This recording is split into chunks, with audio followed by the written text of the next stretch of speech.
Looks like you get what you pay for, huh? Paimon likes this room a lot. Yeah, much better now that we're out of the cold. Oh, thanks for taking such good care of Paimon. If this were anywhere else, we'd be out investigating and adventuring. You're right. No need to push ourselves too hard for no reason. A lot happened on our way into the city. Let's review what we've learned so far and try to figure out what to do next. Obviously, the million more question is, what is this Aritza planning? Sure was. And so far, we've learned that in addition to the 7 Gnosis, her plan also requires a ton of energy. But we won't get to see her anytime soon. Alosha said that she went east to fight that big monster. It must be a pretty powerful one if it can blanket the whole of Snezhnaya in a snowstorm this awful.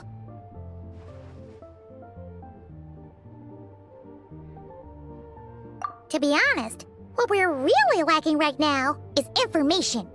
The kind of information that only the higher-ups in the government would know, not word-on-the-street type of info. Paimon can think of a few people who might be able to help us, but... Right! And when we left Nogcry, Sandrone specifically left a message reminding us which side we're on. So... it's unlikely they'd tell us anything confidential about the Tsaritsas. Yeah, fair point. Besides, that Glupov place is right nearby. We've got nothing to lose, so it'd be a waste not to go. There's gotta be someone there willing to talk to us, right? Maybe Arlecchino or Sandrone? Or possibly Tartaglia.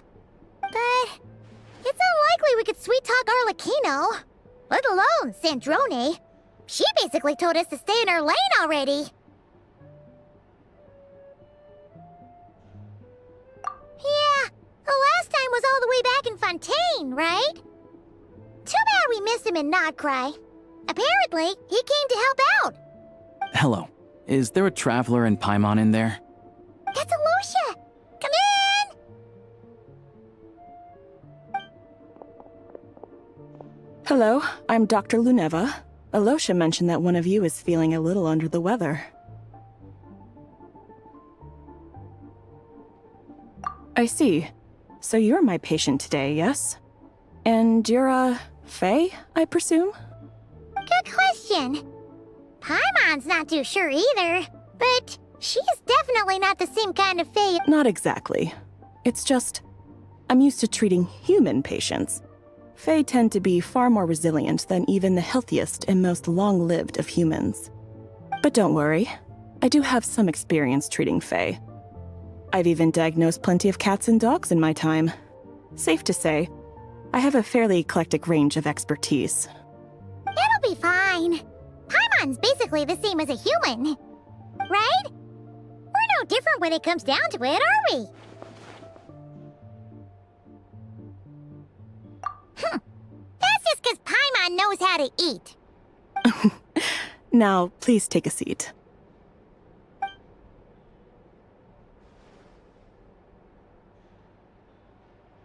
Okay, vital signs are good. Test results are all within normal ranges. I don't think it's anything serious. More than likely, you've just caught a cold. I can give you some medicine to tide you over. But as long as you rest properly for the next couple of days, you should feel better. Make sure to keep an eye on your temperature, though. If you find yourself with a persistent low-grade fever, or if your symptoms don't improve, just contact me again. Sounds like there's no cause for alarm. Thank you, Doctor. You're very welcome. Just doing my job. I'll leave you in peace now. Time to visit my next patients. Take care. You heard the doctor. Best you rest up here for a couple days. No sightseeing for the time being. All right, then. Guess we've got no choice. Let's just treat it as a short vacation. I have to get back to it. If you need anything else from the doctor or me, go to the Hunter Trade Station in Zolny. Hey, no big deal. You saved my life in the Shadow Realm. This is the least I could do.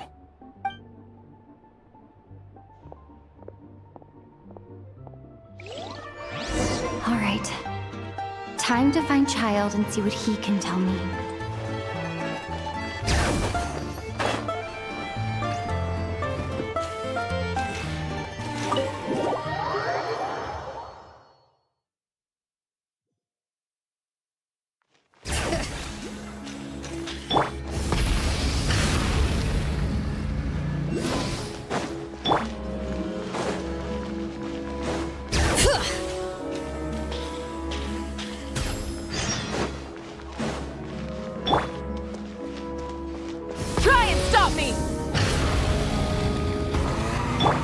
How tiresome.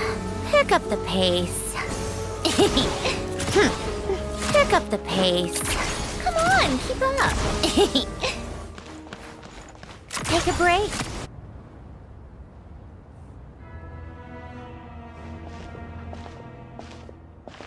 Hold on. Please display your invitation letter or permit. Glupov does not accept meeting requests without a prior appointment. You'll have to apply per the advertised booking process and wait until your invitation letter is issued. Might I ask who you're hoping to visit? Another one who thinks the rules don't apply to them. I don't understand why people think they can just talk their way in here. You don't just show up and land a meeting with the Harbinger. But I have to go through the motions for protocol's sake. Honestly, it's such a waste of time asking when I already know what the answer's gonna be. Wait a moment. I'll pass on your message. If Child is unavailable, you'll have to go through the proper procedure.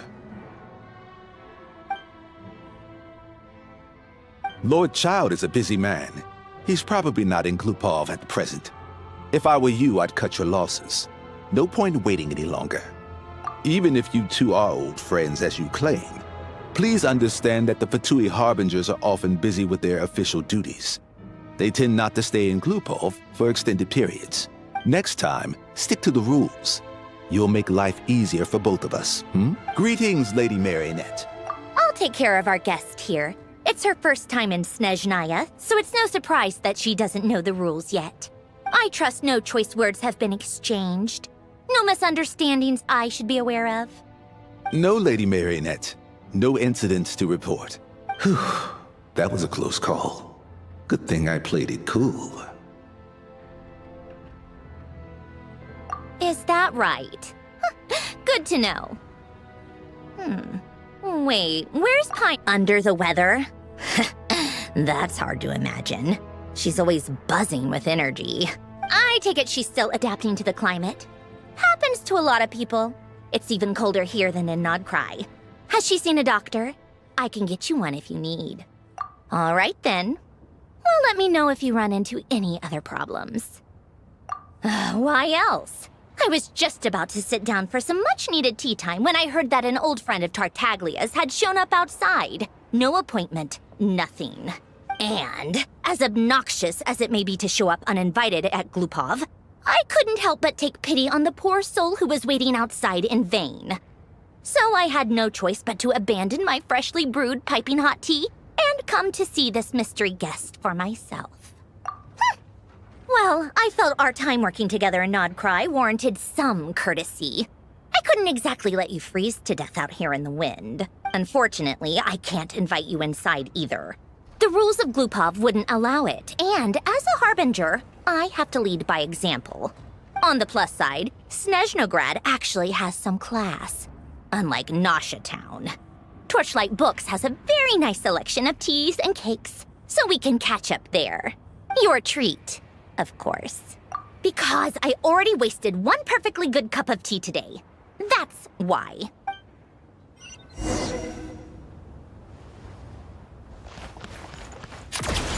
Pick up the pace.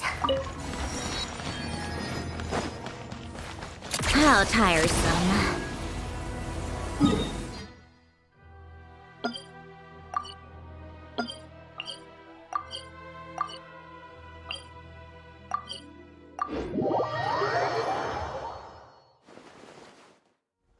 Take a break.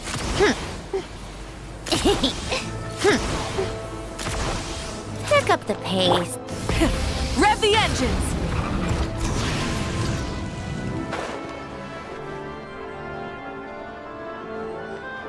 I've I've ordered for the both of us.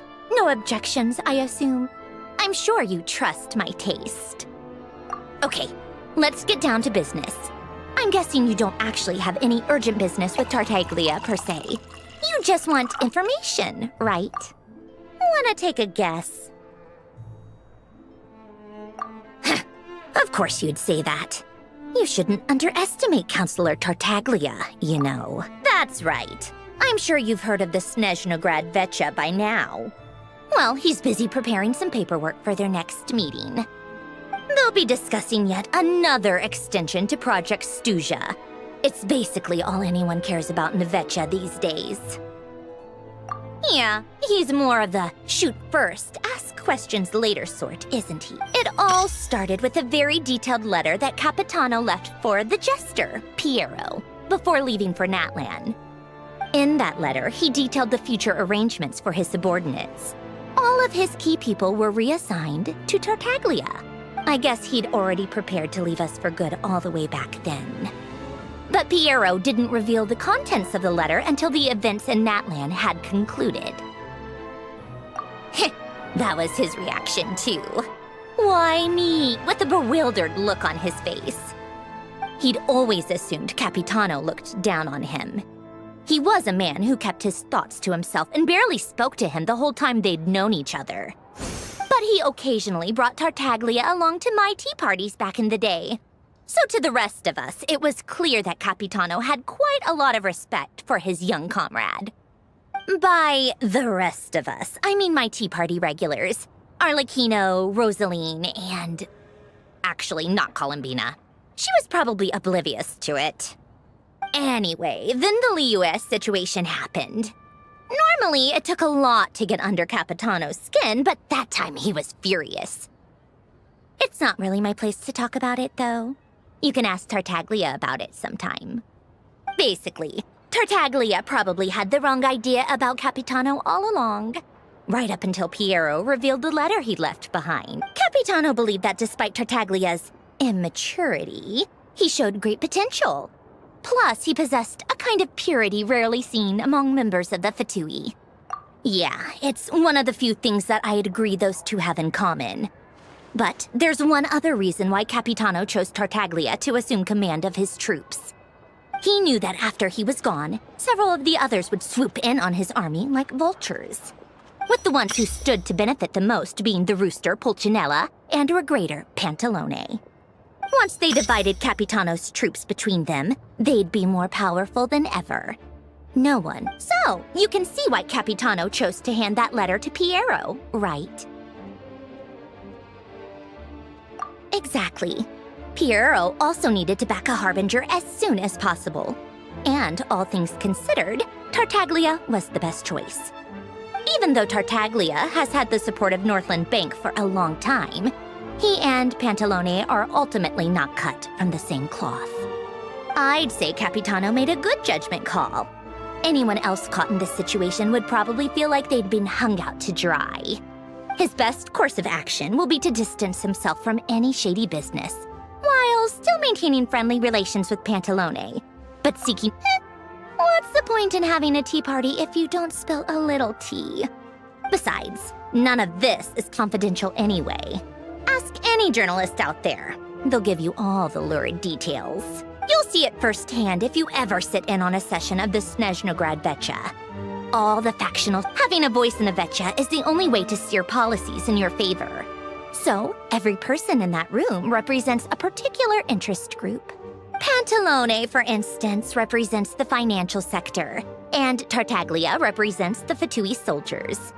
Personally, I have no interest in political jousting. But since I have a number of engineers and researchers under my command, I have to make their voices heard. Then there's Pulcinella, the linchpin of the Vecha. He represents politics itself. Everything involves him, so nothing can bypass him. Any issue that comes up, he knows how to mediate. That's what the Tsaritsa values most about him. I'm starting to see why everyone is so frustrated with the way things are. But also powerless to change it. A complex web of interests connects all parties involved. All right, I'm done carrying this conversation. Time for you to answer a question of mine. You must have known that you can get the info you needed from me. So why was Tartaglia the first person you asked to see and not me?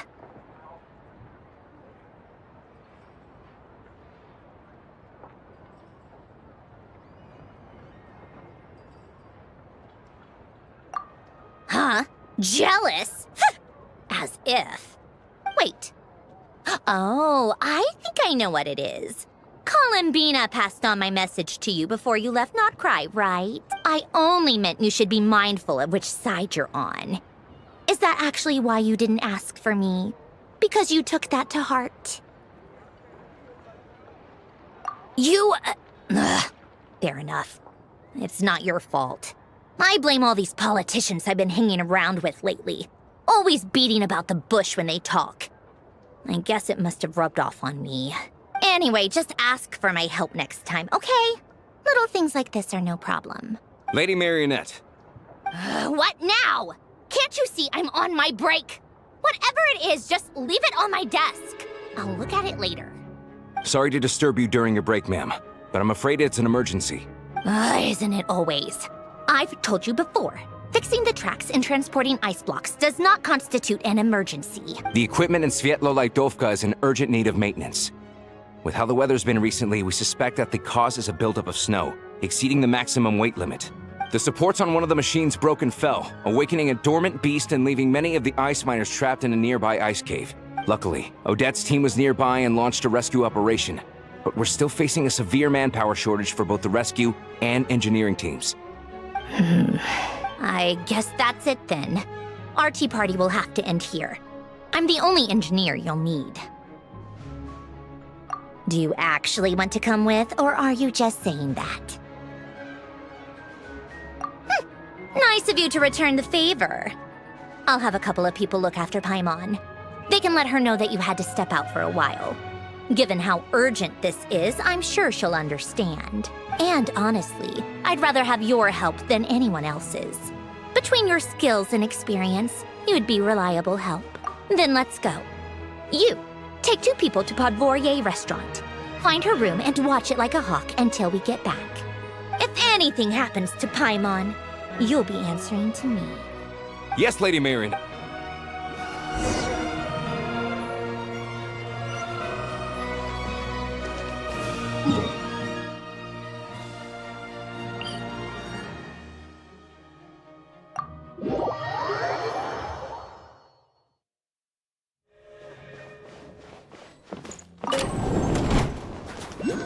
Try and stop me!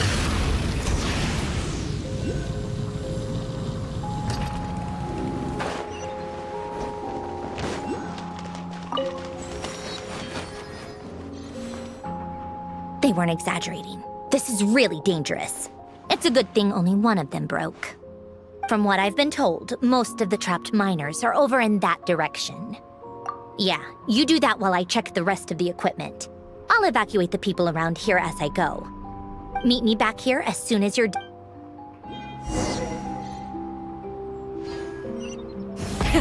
Rev the engines!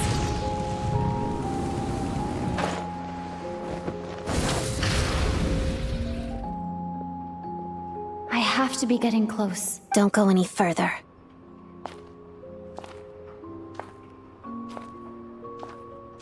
It's too dangerous here. There's a highly aggressive monster on the prowl. You need to leave, now. Ah, I see.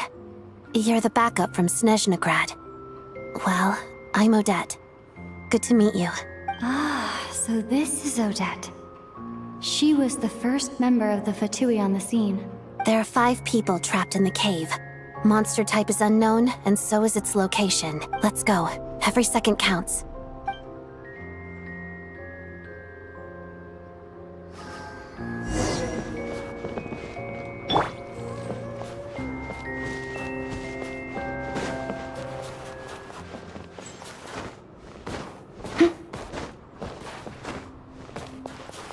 Careful. Something's moving.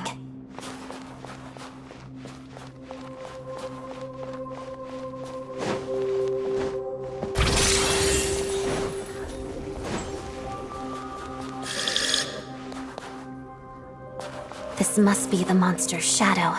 Looks like a tough opponent. Waltz of the snowflakes. Pirouette.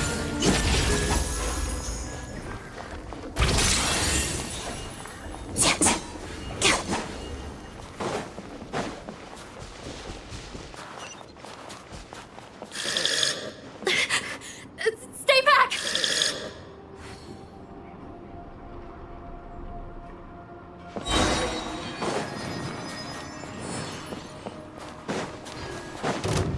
Witness the snow swan's grace. Pas de deux.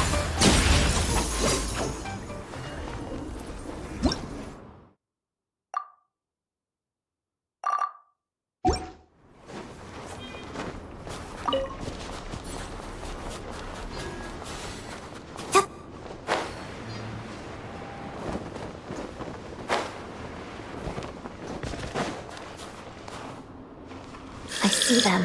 They're right behind the monster. The monster seems very agitated. It could attack at any moment. Let's make the first move. Let's begin. Lightning Flash! Thunderclap! Pirouette. Crystalline Adagio.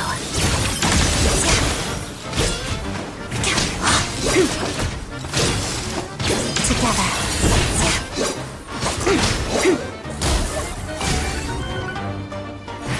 Pas de deux.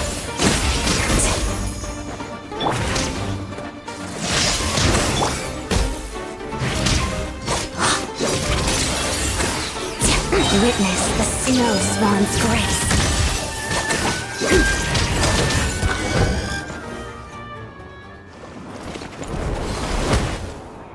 Thank you for saving us. We'd have been monster fodder otherwise. Thank you. You're welcome. You should be safe now. Thank you. Come on, let's go. This way.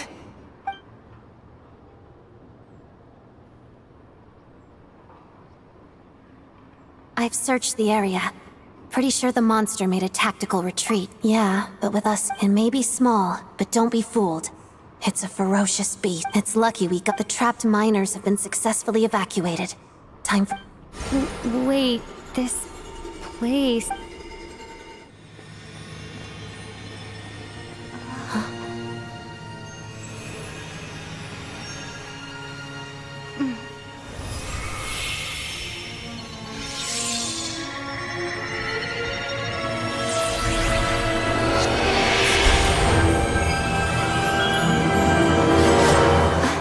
What is that? I don't know. It's back? Guess it has family.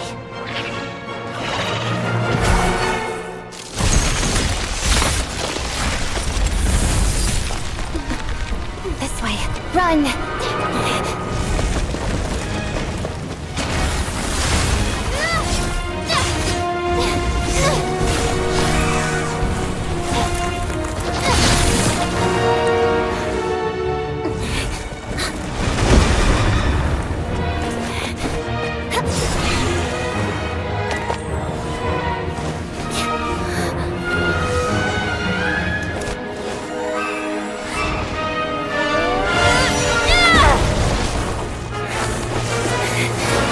Thanks. Let's get out of here.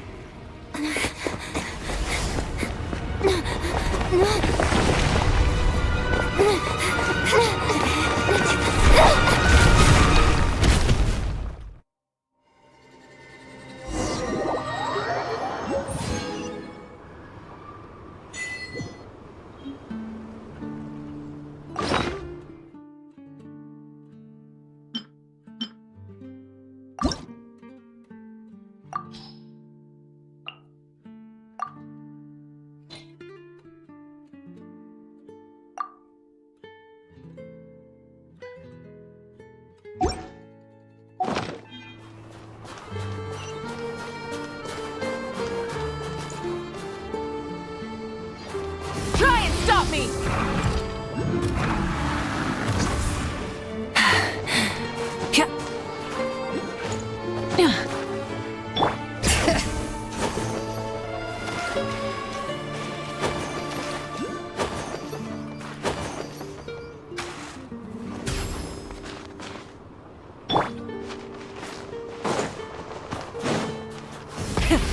the engines!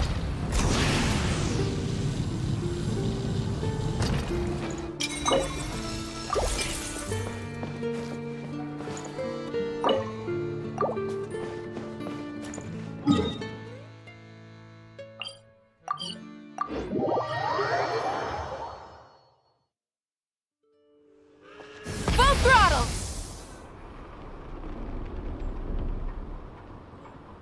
Everyone's accounted for. We managed to rescue them all. We also placed a sign at the entrance to the cave, warning people to stay away. You really held your own today. I still don't think I've seen you before. I'll remember the name. All right then. See you around. Hello, Lady Marionette. I hear the rescue operation was a great success. I knew I could count on you. What brings you here, Odette? Here for a performance? No, a Fatui mission. I happened to be nearby and heard the crash. She hasn't introduced herself then. Odette is the prima ballerina of Snezhnograd. She's quite the celebrity. If you ever hear people mention the two crowning jewels of the Korailievsky troupe, they're talking about Odette and the prima donna, Vodianits. On top of that, Odette's also a rising Fatui star. It's looking likely she'll inherit the title of the Fair Lady. She learned all her combat skills from Rosaline herself. Used to be one of her most valued subordinates, too. You flatter me, Lady Marionette. If she's Rosaline's protege, that makes me... never mind. There's no need to bring it up. How's progress on your end, Lady Marionette? Equally successful. I finished reinforcing all the equipment. Took me a little longer without Polonia's help. But the outcome is the same, of course. Even if the heavy snowfall summoned by that monster lasts for another 3 months straight, this equipment won't give way. All right, now that we're done here, it's time to get out of this blizzard. Sure, but Snezhnograd will send someone to investigate and draw up a relief plan. And I guess I'll have to write the incident report myself this time, since it involves a mechanical malfunction. First, Pantalone needs to approve the budget, then Pulcinella has to sign off on the plan. Once they've argued it out and reached a compromise, we can move forward. That's the rough process anyway. Could take anywhere from a couple of weeks to a couple of months. Yup, nothing we can do about it. There's a whole stack of incident reports like this back at the office. The snow has fuel for heating is in it just feels... Hey, quit daydreaming. Let's get back to Snezhnograd. When did you... I found it in a...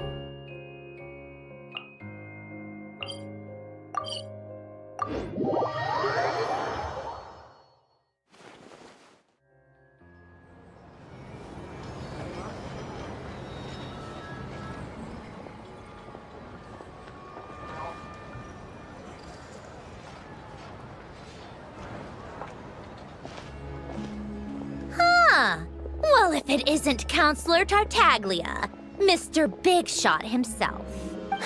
Go easy on me, all right?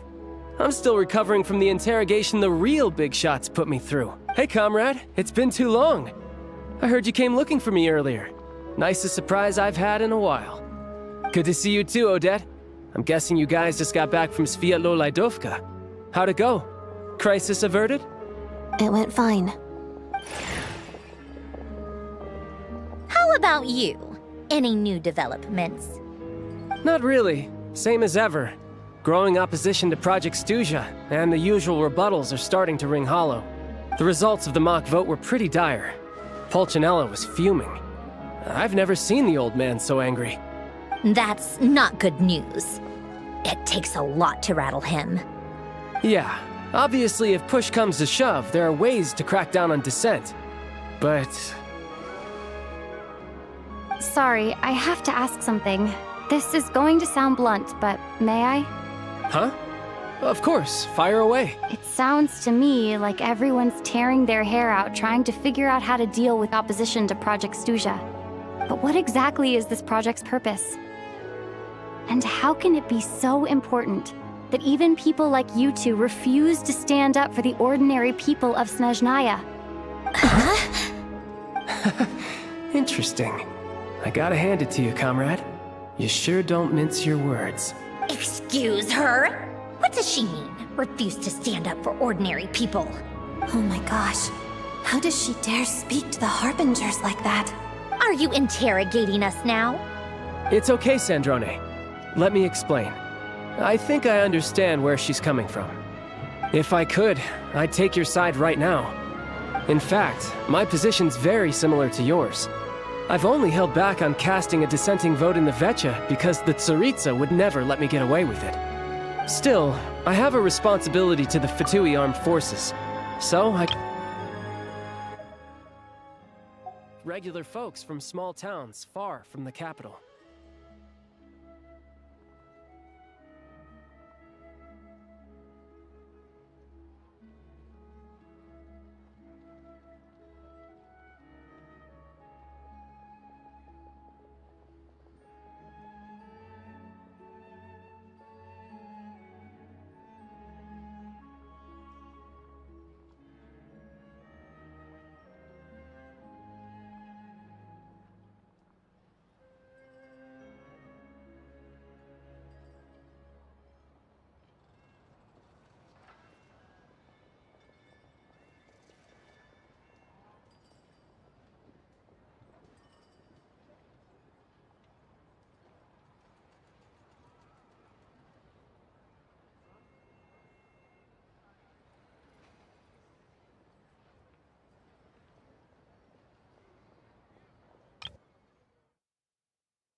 Still, I have a responsibility to the Fatui armed forces, so I do what I can to make their voices heard. Most of them are just regular folks from small towns far from the capital.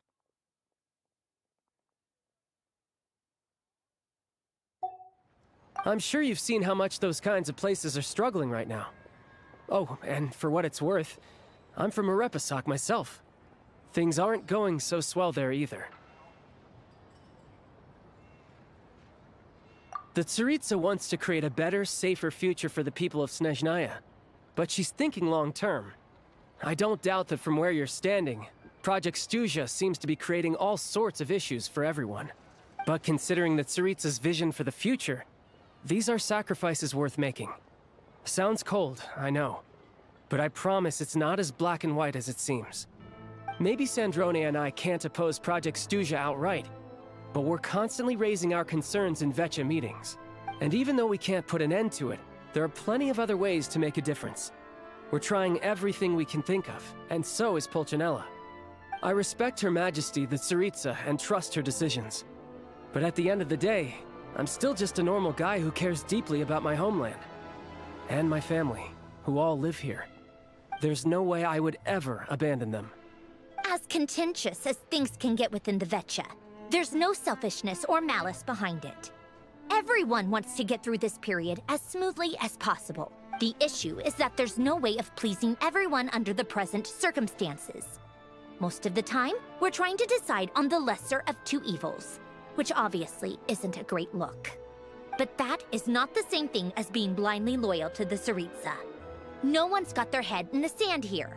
We're all well aware of the way things are. We're just doing our best to make it work. In fairness to Sandrone, she rushed to Svietlo Laidovka's aid the moment she heard that people were in danger. And even Tartaglia, who used to only care about the thrill of the fight, is clearly doing his best to rise. Hey, come on. There's only so much we can say, so don't press us too hard. Look, I know how untenable the Tsaritsa's position looks if you don't understand her motives. Maybe you've heard already, but she's currently leading her army on a campaign to the east to defeat the monster that's been causing these brutal blizzards. Striking that monster down will be a significant step in dealing with the present energy crisis. As laser-focused as she is on realizing her lifelong ambitions, She's still putting time and energy into taking down this powerful monster. To me, that says a lot.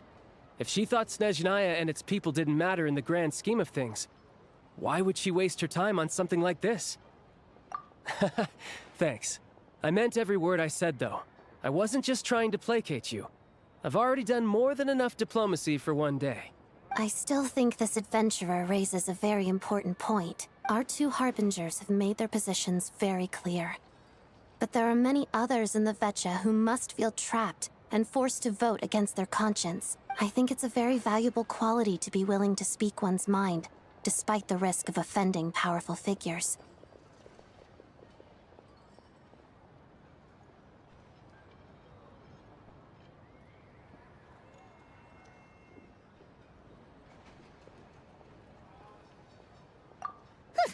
You can say that again. I highly doubt we'd feel the need to explain ourselves so much if we didn't know you so well. Forgive me, adventurer, but might I be so bold as to ask about your background? How is it that you can converse so openly with two harbingers? Oh, haven't you been properly introduced? Easier said than done. I like to think I'm not the kind of person who goes around busting open people's old wounds. I've only learned her name so far, and no details of her experiences. Is something wrong? Uh-oh. Is there no avoiding the subject of Rosaline? No, it's just... All right, I guess there's no getting around it. This is the world-renowned traveler, who helped resolve the storm terror threat in Mondstadt, cleaned up after the mess I made in Liyue, and then went to Inazuma, where there was a duel before the throne, in which the traveler defeated Rosaline. Oh, I'm sorry. I didn't think you two would be seeing much of each other, so I figured it wasn't worth bringing up. it's fine. It was a long time ago. It's fine. Sorry, I just remembered that we have a rehearsal coming up. Please excuse me, I should get going.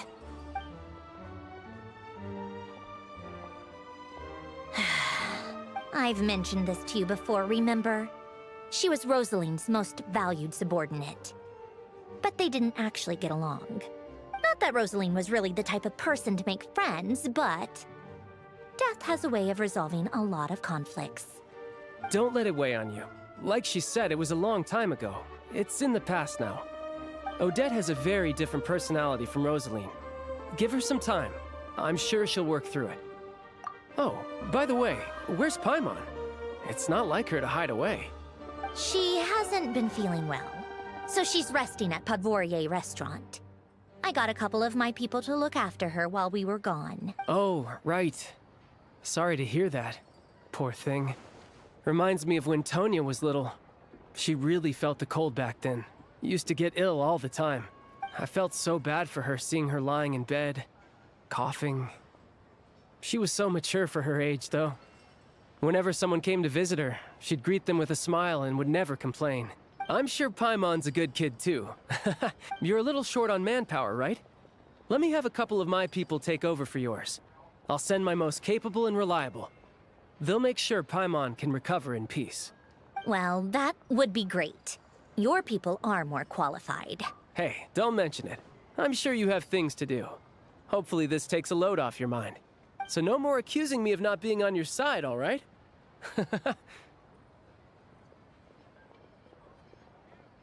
Already? That was quick.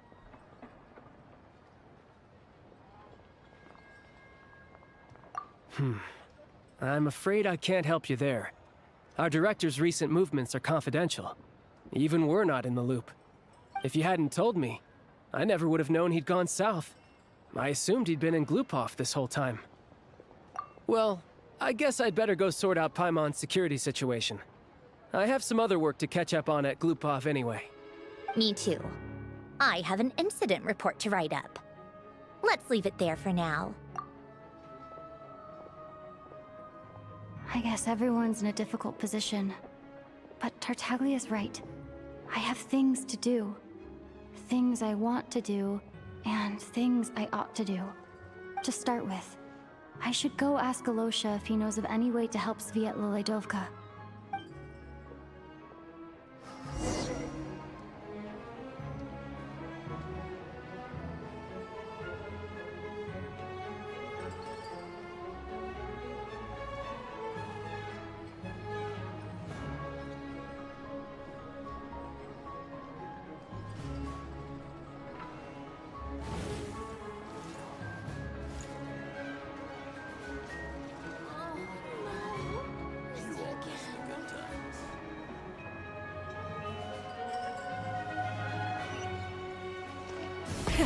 Rev the engines!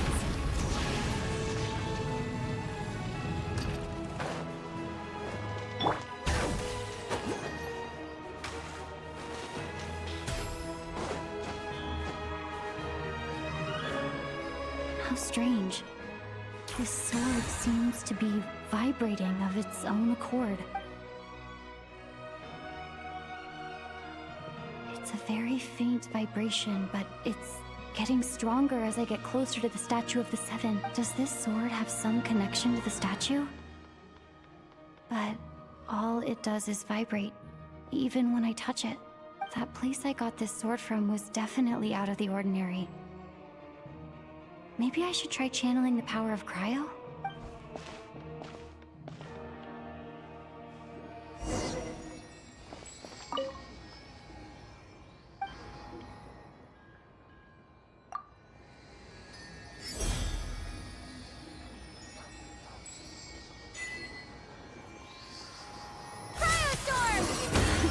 It worked!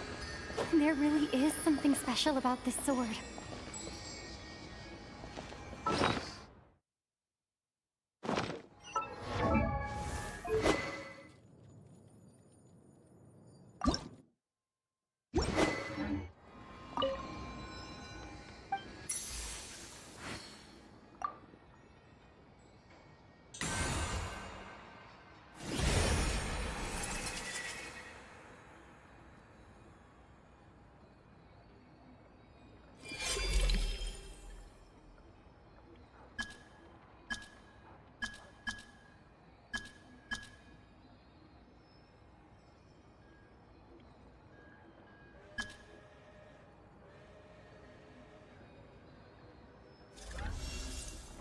I don't really understand what just happened, but I'm pretty sure this sword just got a little more powerful. I'll have to try the same thing again when I come across another Statue of the Seven. In the meantime, I better go find Alosha.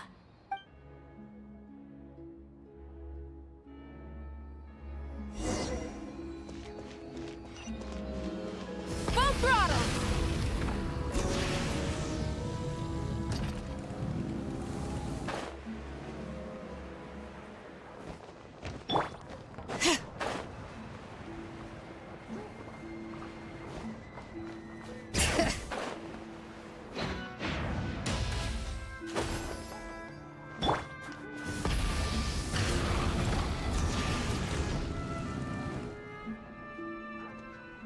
Hello there. How can I help? Ah, sure thing. Give me a second. I'll go fetch him for you.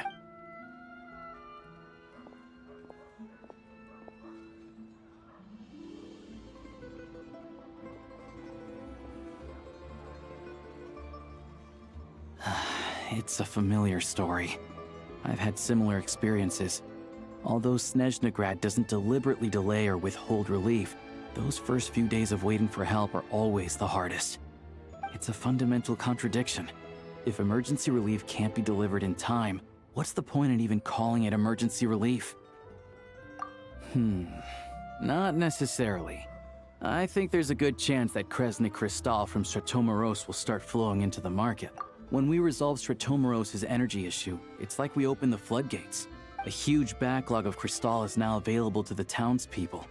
A lot of them will probably stockpile it and slowly work their way through. Exactly. At the current prices, selling Crystal is an easy way for an ordinary person to make a fortune. Hey boss, how much do I have left in my account? 1 second. Let me check. So, you're planning on buying the Crystal out of your own pocket? Yeah. I don't know if I have enough, so I'll chip in a little extra and buy— No, it's fine. You're new to Snezhna— Here's your Mora. See what you can find at the market. But I doubt there'll be much Crystal left. Yeah, well, can't hurt to take a look. Let's see. Huh?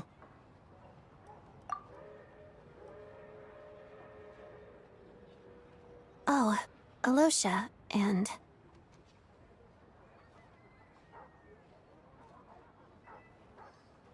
Hello? I didn't realize you two knew each other.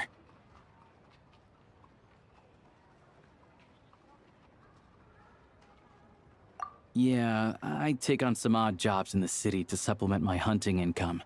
Sometimes I work as a cleaner or prop hand at the theater where Odette is one of the big stars, so I've met her a few times. When the weather's as bad as this, it's better for a hunter to adapt than to keep looking for game. Yes, and we sometimes need extra help.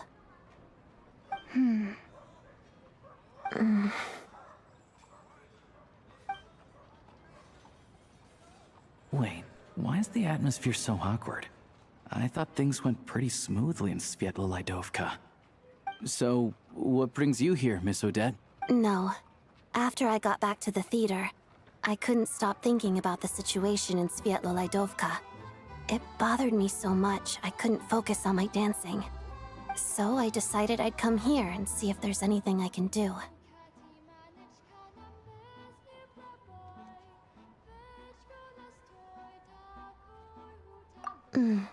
You too, I presume. I suppose that's why you're here. I didn't feel comfortable expressing my true opinions in front of the Harbingers. Not least because ordinary Fatui like me don't even know what Project Stuja is all about. Without knowing the full picture, I can't make sense of it. And at some point, if things aren't making sense to me, I can't just keep going along with it. So many people feel the same way. They wish they could do something, but all kinds of reservations hold them back. Explains why groups like the Rokot are springing up to fill the gap. Yes. Well, that's one option. But there are risks to consider with organizations like that. The Fatui does not encourage their activities. Right, because things can get out of hand, and it's hard to hold the right people accountable when they do. I've heard about a few cases like that. Sandrone said Odette was on track to inherit the title of the Fair Lady. If so, she'll be able to find out what Project Stuja is really about. Still, it's probably a little soon to ask her about that. There may be more to the story. What's on your mind?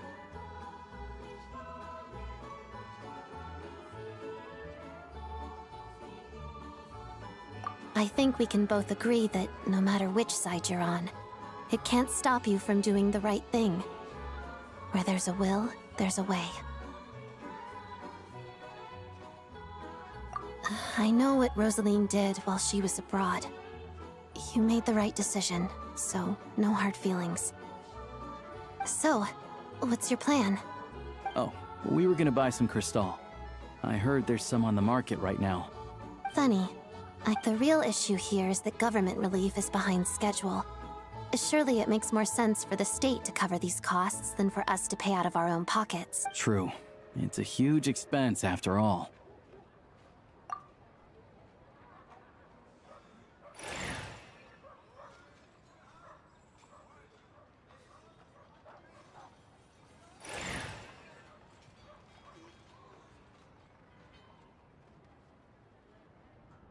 Let me see. I'll take it all, please. And I'll be needing a receipt. Right. Choose mission budget under the expense category, but be sure to specify emergency rescue operation in the description.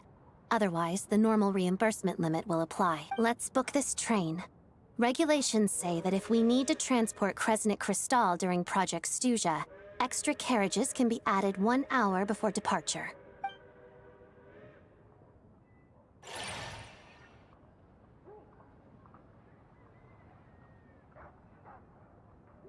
That should do it. The train will be escorted to its destination by Fatui. This is my first time seeing you handle Fatui affairs, Miss Odette. It seems you're as skilled an officer as you are a dancer. You flatter me. It's only because I've been doing both my whole life.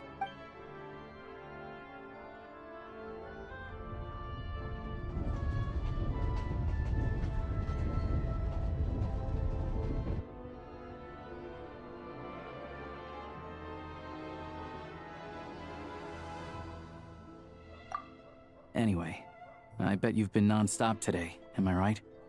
What's wrong? Who's Paimon? Her travel buddy hasn't been feeling well. She caught a cold right after they got to Sounds like she's important to you. I can't believe you've been dealing with this on top of everything you've been doing to help the people of Snezhnaya. I've got nothing going on right now. so I'll join you. I want to see how she's doing. May I come too? I have some candy that someone gave me back in Svietlo-Lidovka. Plus, I know a little bit about relieving cold symptoms. All right then.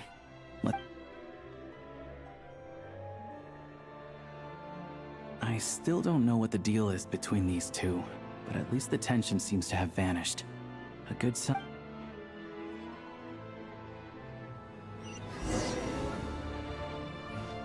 Bring it! Come on, keep on.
Take a break.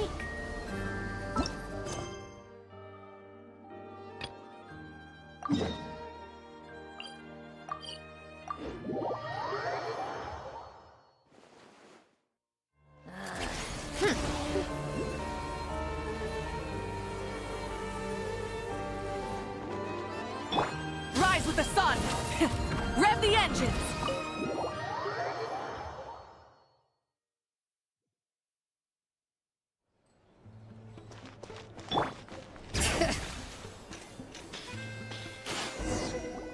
Hello. Sorry, but there's a sick person recovering in this room. What happened?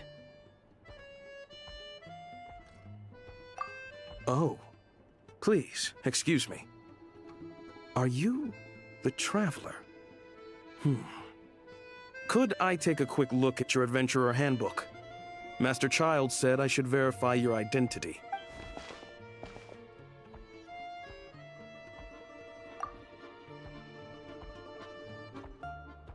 Ah, it's really you. Sorry for the inconvenience. We're under strict orders from Master Child to keep this room well guarded. At the same time, we can't interfere with Podvoye Restaurant's business. That would only seem all the more suspicious and draw unwanted attention to this room. Besides myself, a few of my colleagues are stationed in and around the restaurant, in plain clothes, of course. Rest assured, you're in safe hands.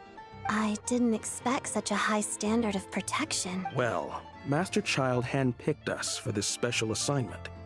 We're not about to let anything go wrong. Anyway, I won't keep you any longer. Please, head inside.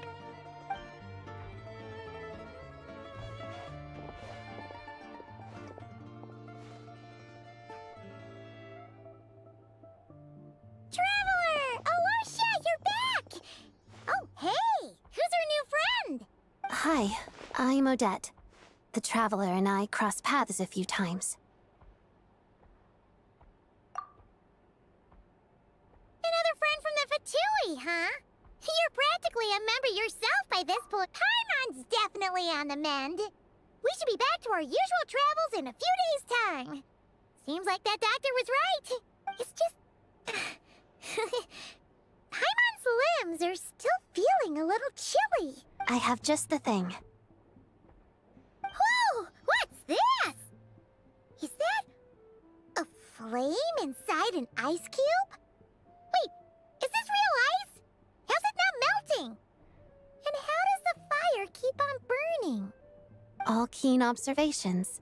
You're right. This is called core ignis. Whenever I've caught a cold in the past, I found I recover much more quickly if I place this by my bed. You're welcome to borrow it. Awesome! Wow! It's so nice and warm! Oh, it's like magic. Your name was Odette, right?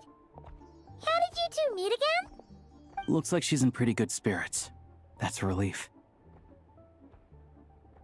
Any progress with your investigation yet?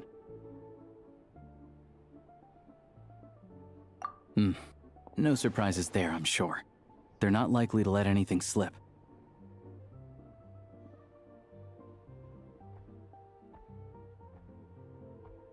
The Rokot, huh?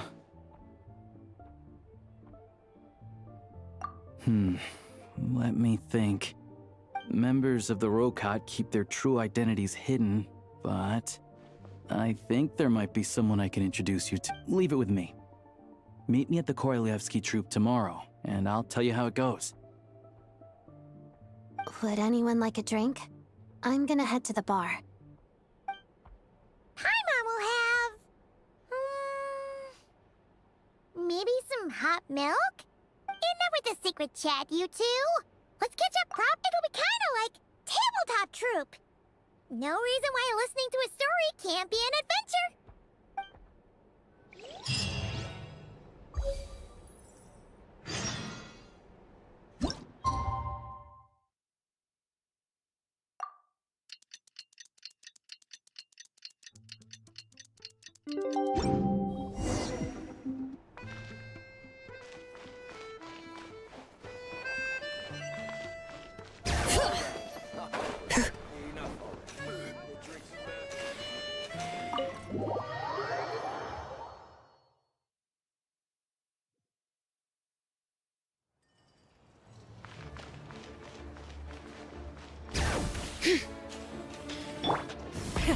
Rev the engines!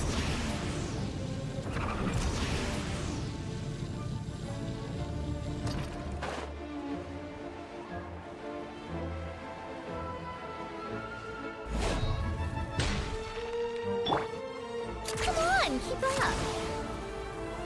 Pick up the pace.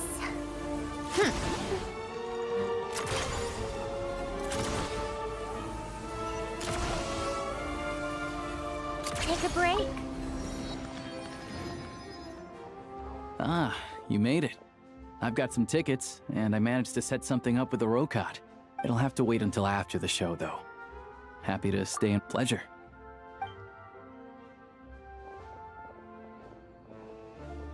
Please present yourself for a routine inspection.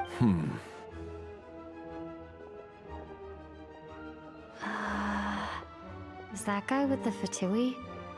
Looks like he's waiting for something. Okay, all done.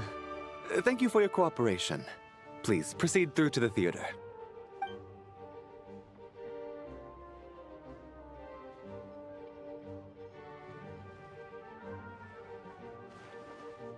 What's up? Everything okay? Snezhnaya's business and political leaders are always passing through here, so it makes sense that security's tight. Still, it's a little unusual to see the Fatui's Armory Palace Guard. He's part of the Special Assignments Battalion, but I only ever see him supposedly a researcher, though he never seems to put much time in at the office. The theater is one of his favorite places to hang out when but that's not for us to worry about. Let's go. The show's about to start.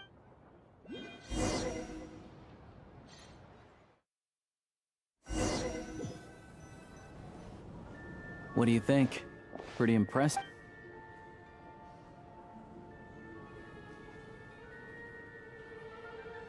Oh, the one in Fontaine? I hear it's iconic. Never seen it for myself, though. Here we are, just in time. Sorry, coming through.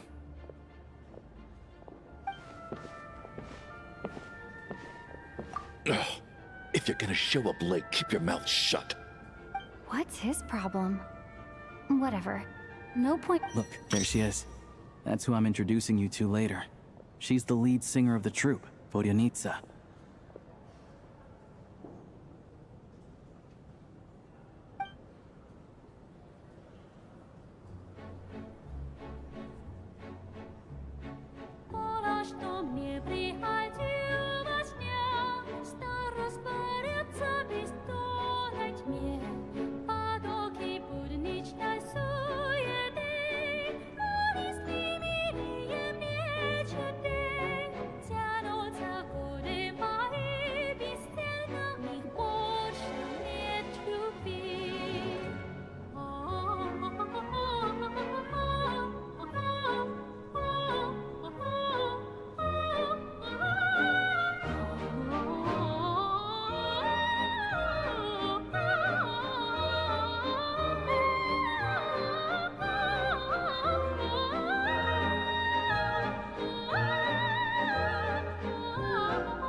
This leads directly to the green room. They're expecting us. Vodyanitsa will be waiting for us there. How tiresome.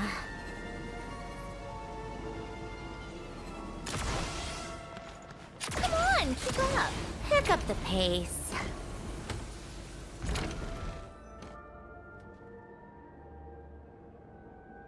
Hey there.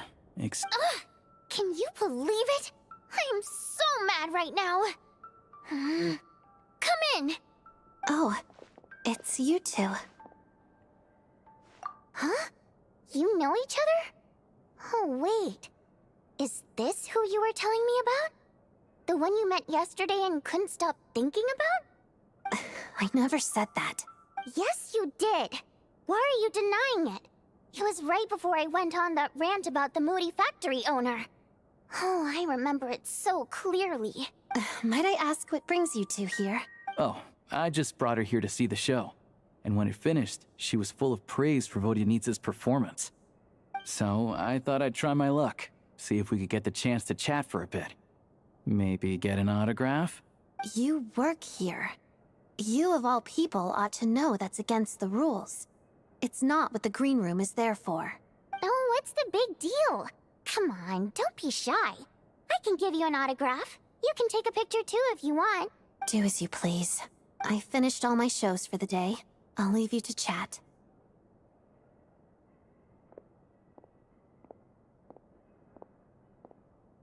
I wasn't making that stuff up, you know.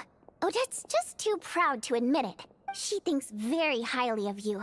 And so do I. You did the right thing in Svietloladovka. We're good. Odette's out of earshot.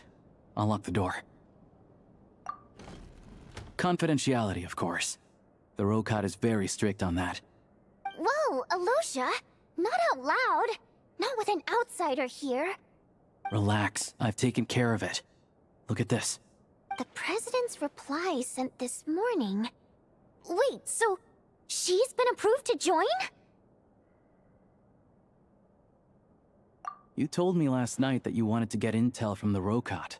Unfortunately, Rokat intel is only available to members. But ever since you set foot in Snezhnaya, we've been working together. I've seen the way you work, your character, and your motives. Everything about you is perfectly in alignment with what we're trying to achieve in the Rokat. So I figured I might as well cut to the chase. I wrote a letter to the President explaining your situation, including just the right amount of detail. His approval came very quickly. Of course, it's still your decision whether you want to join or not. We'll respect your choice. Well, assuming Odette was telling the truth and she didn't misjudge you, I guess we don't need to worry about you blowing our cover. Still, you gave me a real fright. I didn't know that's why you came looking for me. So, that stuff you said about admiring my performance, was that just because Odette was here? Did you actually mean it? Now you're talking. That That's what I like to hear. Anyway, let me give you a quick rundown of how things work. Like I said, the Rokot is a covert organization, and we hide our identities. Members typically don't meet in person or even know each other's identities. This helps us maintain a high level of independence and because of this, members are basically free to decide their methods without constraints, so long as the outcome of any activity doesn't violate the organization's principles. After all, we don't have any ostensible contact with each other. This way, if anything goes wrong, no one else will be implicated. Beyond the freedom to choose how you operate, it's also your choice whether to act at all. We have plenty of members who have yet to take any action. In short, joining the Rokot in and of itself won't place any restrictions on your activity in Snezh. There's a code of conduct you can read if it interests you. But basically, as long as you don't plan on using your anonymity to go around doing evil, you'll be fine. I tried reading it 5 or 6 times. Never. Great. Then I'll go grab an official application.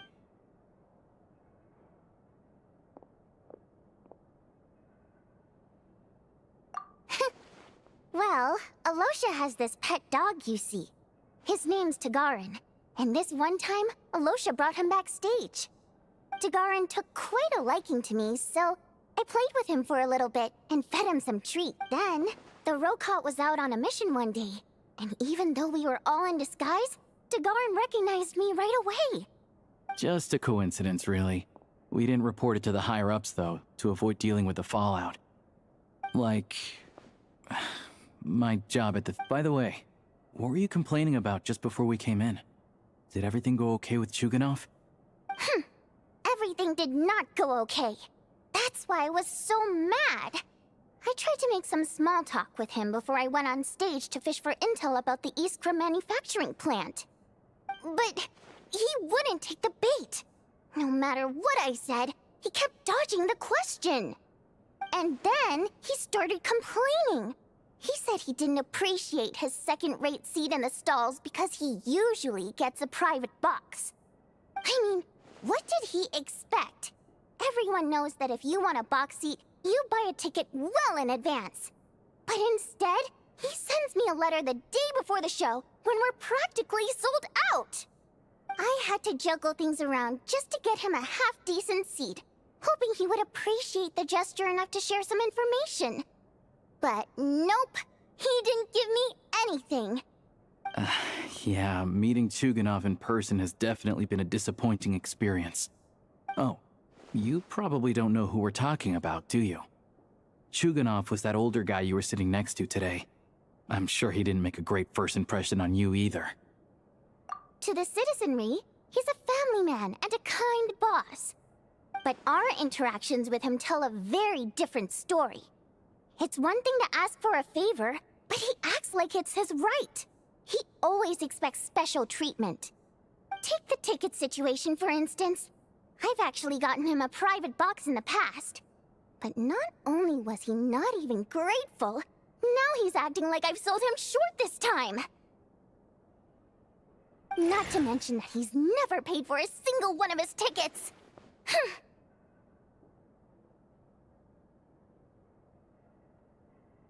And another thing, if he's such a big family man, why doesn't he bring his wife and daughter to see the show once in a while? I've never seen them here, not even once. Calm down, Vodyanitsa. If you won't do it the easy way, we'll have to try the hard way. But first things first. Here's your application form. Go ahead and fill it out.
need to make a few little tweaks here and there.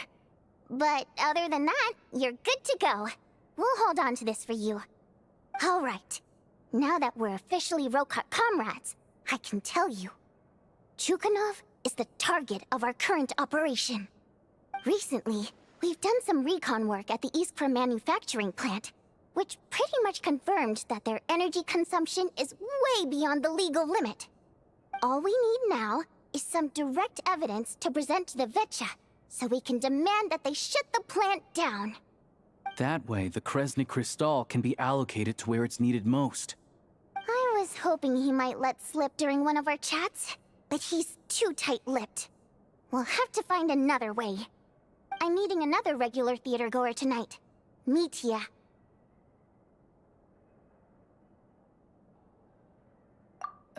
But Valeri's here too, and he's probably looking for Mitya, so he may end up being a no-show. Don't you worry. He must know how to dodge Valeri, or he wouldn't be showing up on time for every performance. Mitya is a renowned energy expert. Although we can't get any direct evidence of the excessive energy consumption at the plant, we can accidentally let the information slip to him.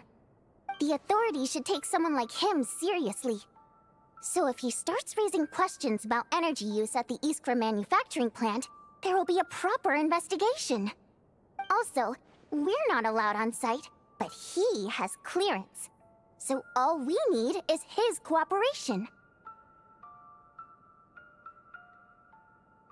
Yeah, so that's the other thing we're trying to figure out.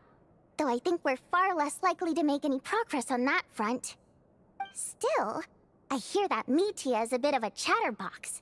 So, who knows? Maybe if we catch him in the right mood, he'll let something slip. What do you think? Sound like something worth your time? Okay, in that case, you guys find a seat somewhere nearby. Pretend you're a couple of buddies there to eat, and keep your ears peeled for useful information. He's a huge fan, so I doubt he'll have his guard up around me. But you two need to be convincing. If he suspects anything at all, he might stop talking. Sure. Don't worry. We'll make a believable pair of buddies. Perfect! You've sold me already. Now, help me tidy this room up a bit before we head out. Okay. What needs tidying? Everything!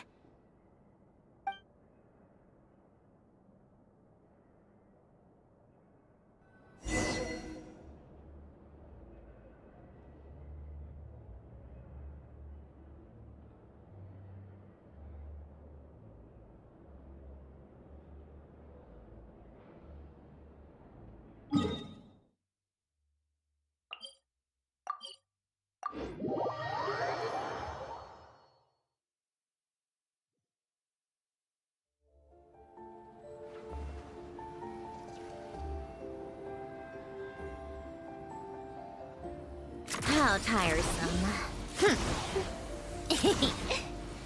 Pick up the pace. Huh?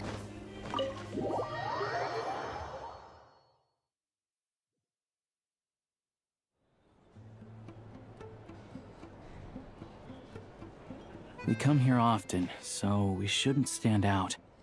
Let's sit here. Now, it's up to Vodyanitsa. Let's see how the conversation goes.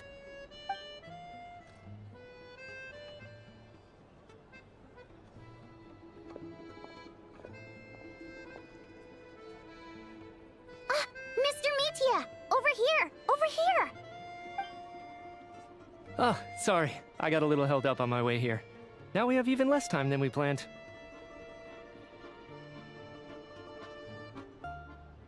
Go ahead and order some snacks and drinks, whatever you like. Let me see. According to my schedule, we still have 25 minutes left.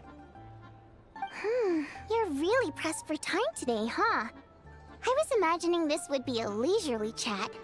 If you'd prefer, we can always reschedule for another afternoon when you have more time. No need.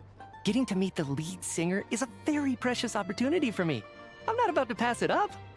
I've already had to decline your invitation several times because our schedules rarely align. If I don't grab this chance while it's here, who knows when the next one will come around? Well, it's very kind of you to make time just for me.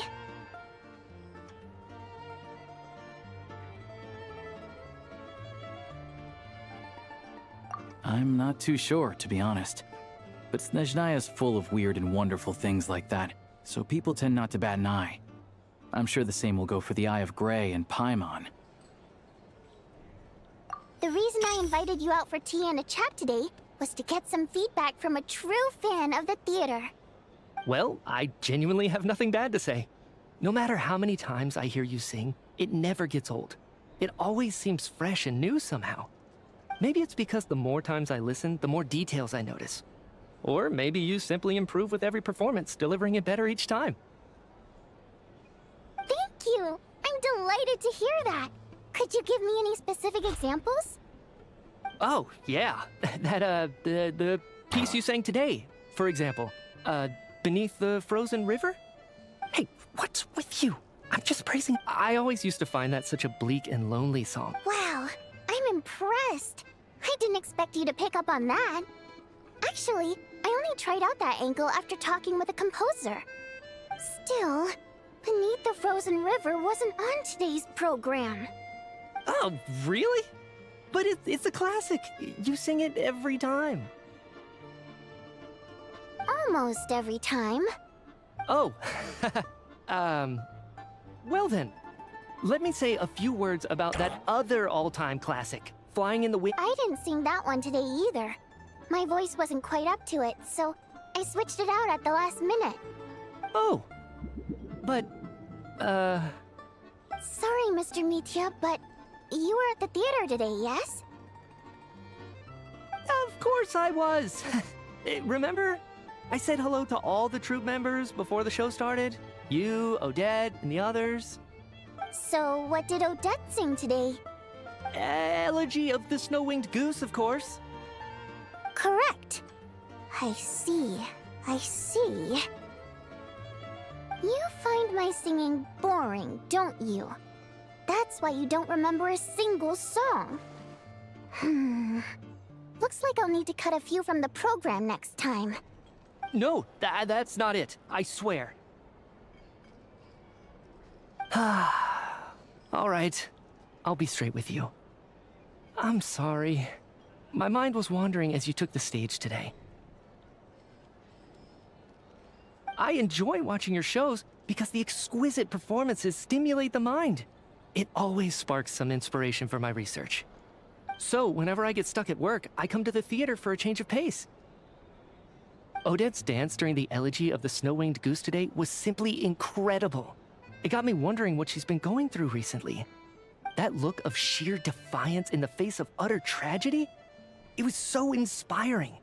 I started scribbling in my notebook right away. Not that I made a ton of progress in the grand scheme of things, but I still think it was productive. By the time I snapped out of it, the entire show had finished. So what you're saying is, you didn't listen to my singing at all? Unfortunately not. I'm sorry, I don't know which is more disrespectful. The fact that I don't always come for the show itself, or the fact that I missed your performance. Seems like things are getting a little awkward.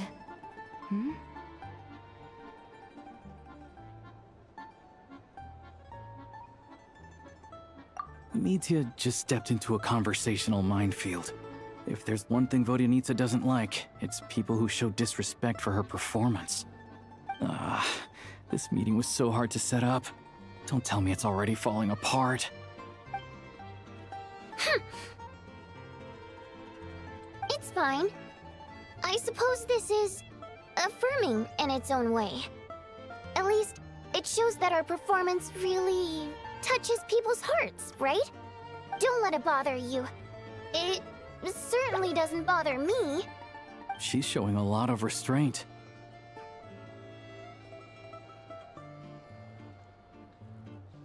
Well, I'll be sure to let Odette know how much you adored her performance.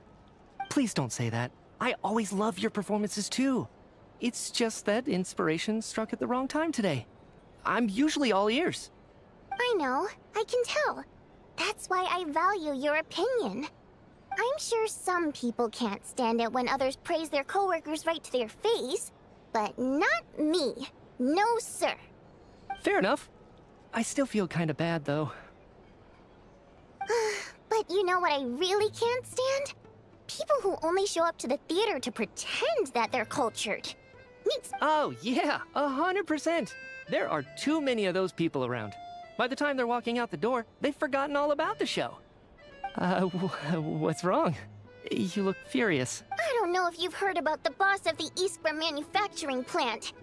He isn't even a theater investor, but he always demands the same privileges as actual investors. Box tickets only, premium drinks, even the right to request specific songs.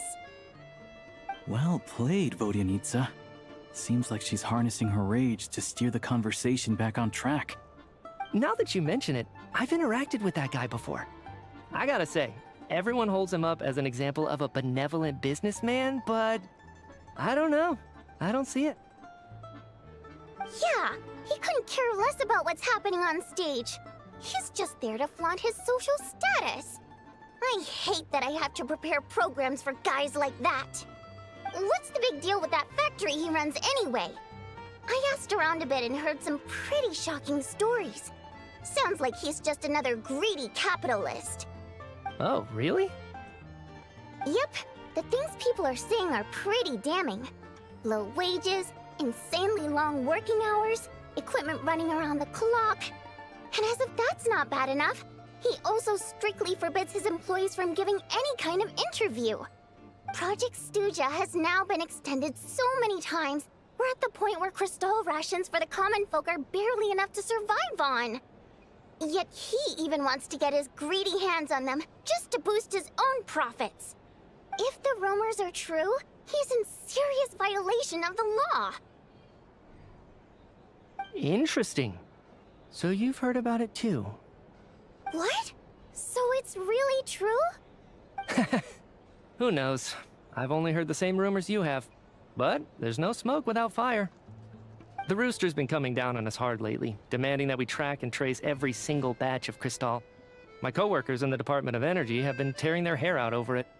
The Rooster? I didn't realize he cared that much. Yeah.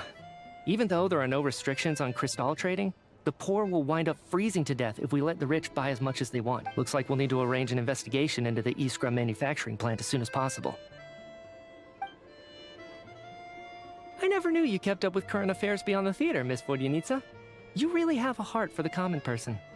Most Fae in your position have long been indifferent to the plight of humans. Well, those of us who choose to live in human cities are naturally going to pay attention to any significant upheaval. Isn't the Rooster a Fae himself? I'm just surprised to learn that even someone with as much experience as him is getting so stressed out over Project Stuja. What is the end goal of this project anyway? This is it. We're finally going there. I'm sure Mitya can sense on some level that she's fishing for information. But since their conversation is so relaxed, he might just let something slip. It's stressing me out too. If I'd only made better progress with my research, things wouldn't have dragged on this long. Oh, so your work is related to projects? That's right. The Armory Palace needs a brand new energy source. Not the power of the Light Realm and not elemental energy. Right now, the only thing that meets the requirements is the power contained within stellar linchpins.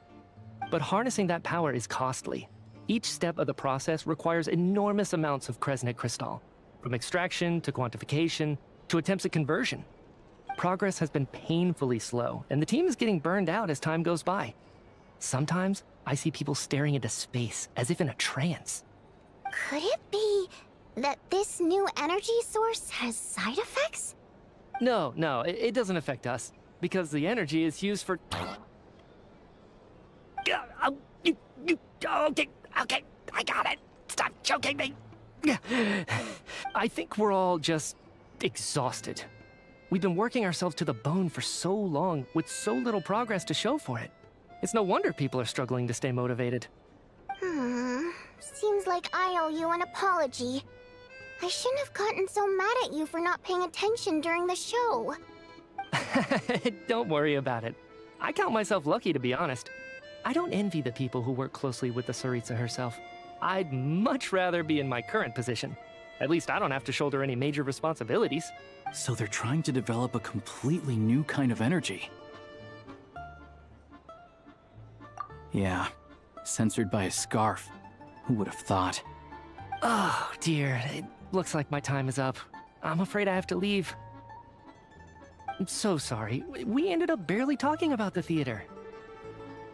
That's okay. It was a pleasure chatting with you, really. Let's make up for it next time. Yeah, hopefully once the work pressure eases up a little, I'll be able to focus more on the performance, and then we'll have more to discuss. We touched on some confidential issues today. I'd be grateful if you could keep it between us. That could have gone worse. Nice job. Why was Mitya in such a hurry to leave, though?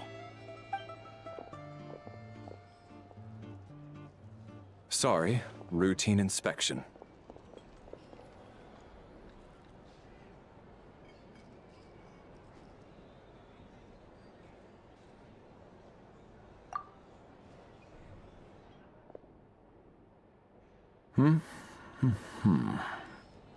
Okay, let's go. So he wasn't rushing to get back to work. He must have calculated that Valeri would find him here in exactly 25 minutes. That's frighteningly accurate. One of the main duties of the Special Assignments Battalion is to ensure that important figures stick to their schedules.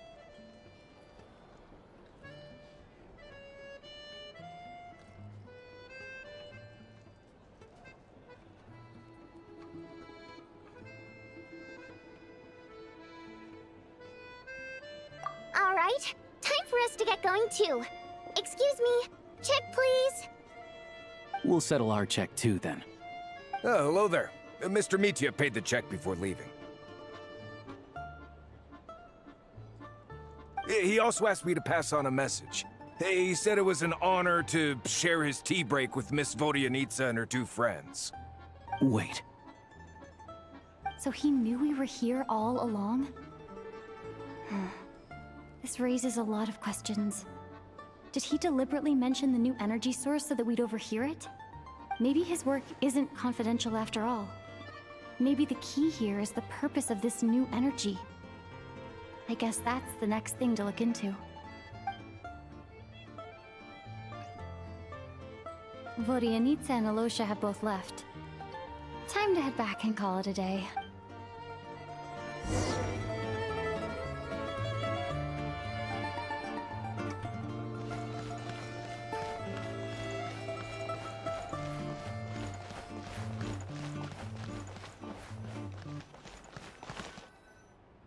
You're back! You're pretty early today.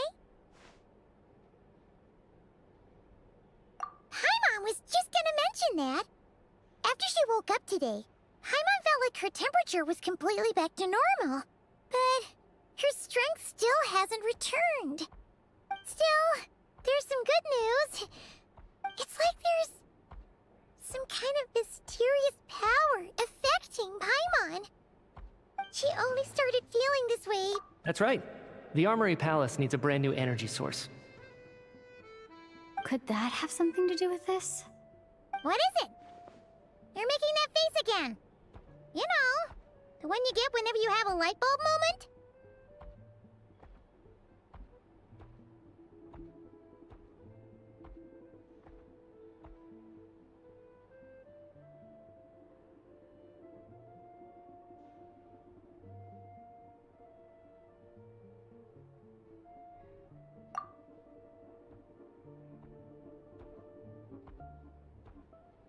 So, they're trying to develop a new energy source here? And you think that might be why Paimon's feeling unwell?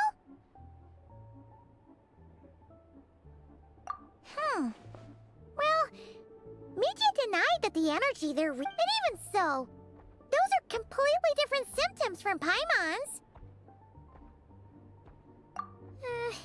It's pretty faint, so it's kind of hard to tell.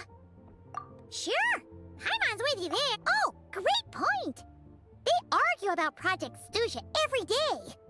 If we could sit in on one of their sessions, we might pick up some new good idea. Oh yeah, while you were out, Paimon tried all the yummiest looking desserts in the Potforia restaurant.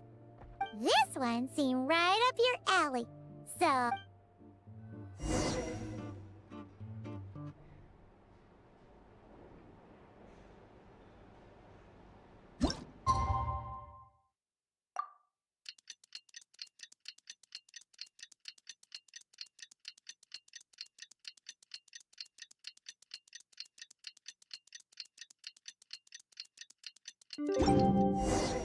Alosha replied. He says that we won't be... You're back! Paimon's been working on the crossword puzzle in the newspaper. Oh, shoot! Paimon forgot the next word. Oh, she had it a moment ago. Think, Paimon, think.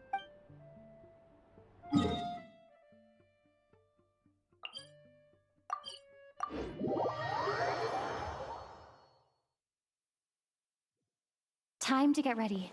Then head to the Snezhnograd Vecha.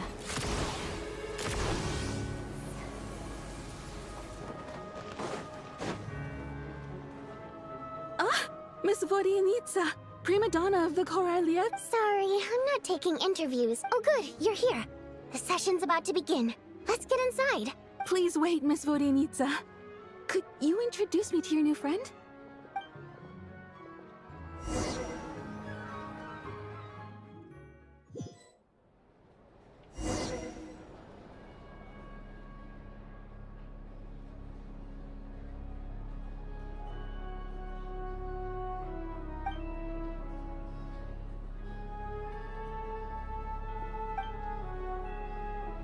In summary, the energy management commitments made for the outgoing period have been delivered upon. Furthermore, both the production and consumption of Kresnik Crystal show clear signs of stabilizing. The relevant agencies have assessed the present circumstances and determined that the status quo can be sustained until the next period.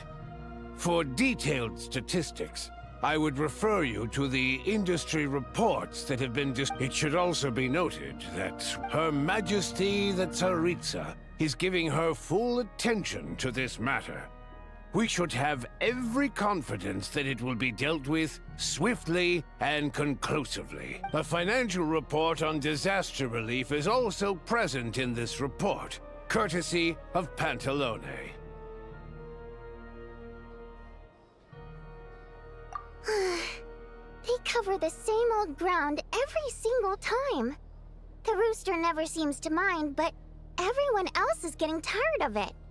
There's a general lack of trust. People aren't seeing any tangible benefits that affect them directly. Of course, none of that will be reflected in any of the reports on the table. Yeah, if it weren't for these hard copy documents, I could have at least made something up.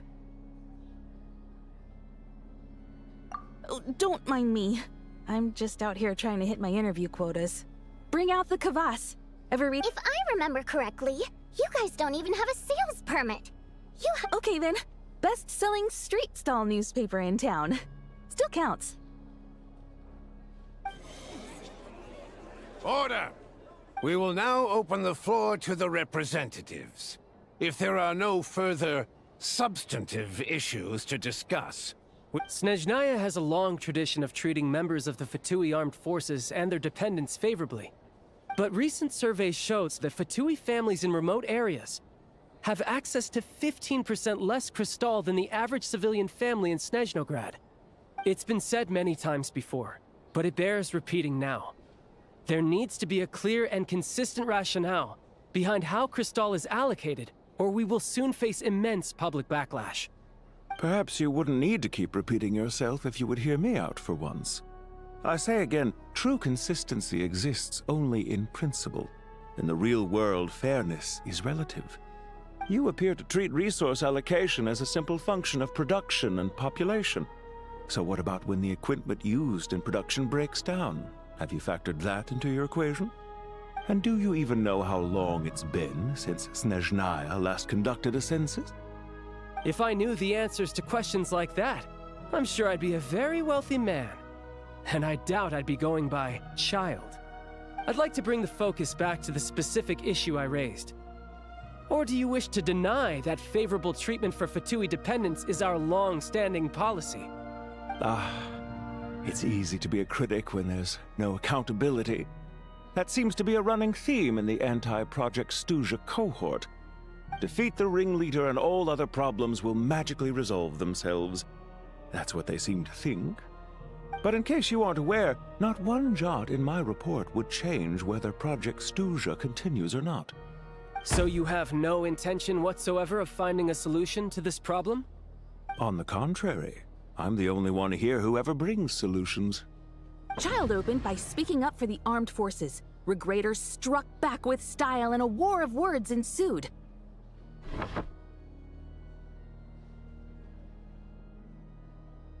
Our reporter was live on the scene to get the audience's reaction as it all unfolded. Who do you support?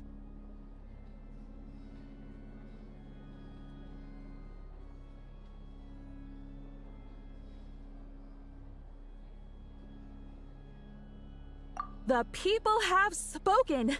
Child received raucous applause from the crowd as he pushed Regrator onto his back foot with a relentless barrage of questions. It had to be seen to be believed. Now you see why they don't have a sales permit. However this reporter wants to spin things, I haven't forgotten that Tartaglia was representing the Northland Bank when we first met in so surely their relationship can't always have been this strained. You two are getting off topic. Let's focus on what the data is saying. Mr. Pantalone, may I speak on your behalf? Oh, please do. I'm more than happy to save my breath. Crystal distribution policy undergoes modifications with each new period. The ultimate goal being to find the most reasonable method of allocation. But I fear many may have been misled on this topic by extremist activists. The most recent reports all point to Snezhnaya's resilience and adaptability to make drastic adjustments without first considering the risks would likely do more harm than good. It would— Renowned scholar of finance, Arapov spoke up to clip with the notorious Lelek. She's just rephrasing what Mr. Pantalone said. As for Lelek, you won't have heard of him yet. He's currently the most famous ending Project Stuja, so whether it's threats, coercion, or bribery, he'll use whatever means necessary to get— And since we're already on the subject, what do you think of Lelek's methods? Are you— Yes, don't we all? Lelek supporters grow in number by the day. We stand with At least someone here wants to take this discussion seriously. I've been considering that issue myself. What you really need is more precise regional data, right? I think it would be easiest to let the Fatui handle it, since they're already in charge of Crystal shipments anyway. We may as well get them to collect some data while they're at it. Whatever you need, you can ask the Fatui to look into it for you. In terms of supervision, I think the Druzhna would be a good fit. I had hoped to discuss this with Miss Vesna, but sadly, she's not present. I will be happy to take a note of your suggestions and present them to Commander Vesna for a decision upon her return. The Commander has always taken a keen interest in Project Stuja. However, given the Druzhna's demanding workload, I'm afraid it may prove difficult for them to provide any practical support. Let us refrain from jumping to conclusions until a concrete and actionable plan is in place. My apologies, Lord Ru— There are numerous issues to address here, including manpower, time sensitivity, and reporting lines. Nevertheless, I support drafting a proposal.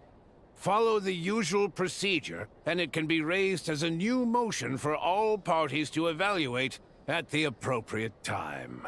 In that case, I'd like to share one thought before the proposal is drafted. The issue of time sensitivity was raised just now, which I presume relates to the official reports. In fact, the Energy Commission already collects regular statistics on each urban center and its surrounding area. That's a good idea. I read every issue of Sviet Lolaidovka's report, and although my focus is mostly on the section about equipment operation, the energy consumption statistics also yield a lot of insight. Be that as it may, does no one see an issue with using local data to determine Cristal quotas? In the long term, it seems like a very risky solution. Not if they are used purely for reference. Very well then. It appears that this arrangement is acceptable to all. Yeah, sounds good to me. The members reached a provisional consensus on the issue of improving treatment for Fatui soldiers. Today, the prima donna of the Korailievsky troupe attended a session of the Snezhnograd Vecha in the— Write anything like that again, and I'm revoking your permission to interview the— Now then, if there are no further contributions from those present, we shall proceed to the final vote. Hey, check it out! What made him vote against?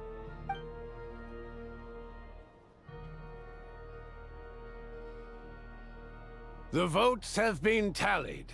Those in favor of continuing Project Stuja total 61%, securing a clear majority. That was too close. The margin has shrunk yet again. Chuganov was a huge loss. I'll bet Lelek is behind this. I wonder how Pulcinella will respond this time. Chuganov. I see. Lelek strikes again. Yes. Go, Lelek. Once Project Stuja is defeated, our unwavering support at Bring Out the Kvass will finally pay off when we make our comeback. I can taste our victory already! In accordance with the result of this vote, Project Stuja will remain in effect until the next Vecha period. Finally, may I remind us all, we debate only for the greater glory and solidarity of our nation. May the aurora shine ever on, and the tundra always stand firm. The session...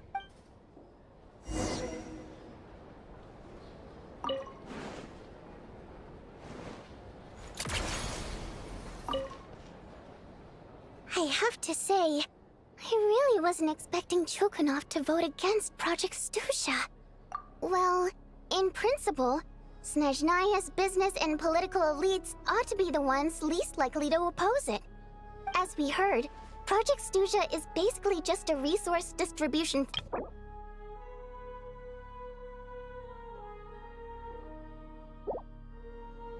But even if the policy got cancelled, I got a letter from Mr. Mitya just before today's session. In a situation like this, once the Rooster receives the report, he'll order the factory to halt production and submit to an investigation before issuing a penalty. But that's a week-long process, and thus didn't make it onto the Vecha agenda this time. I don't think he suspects anything so far.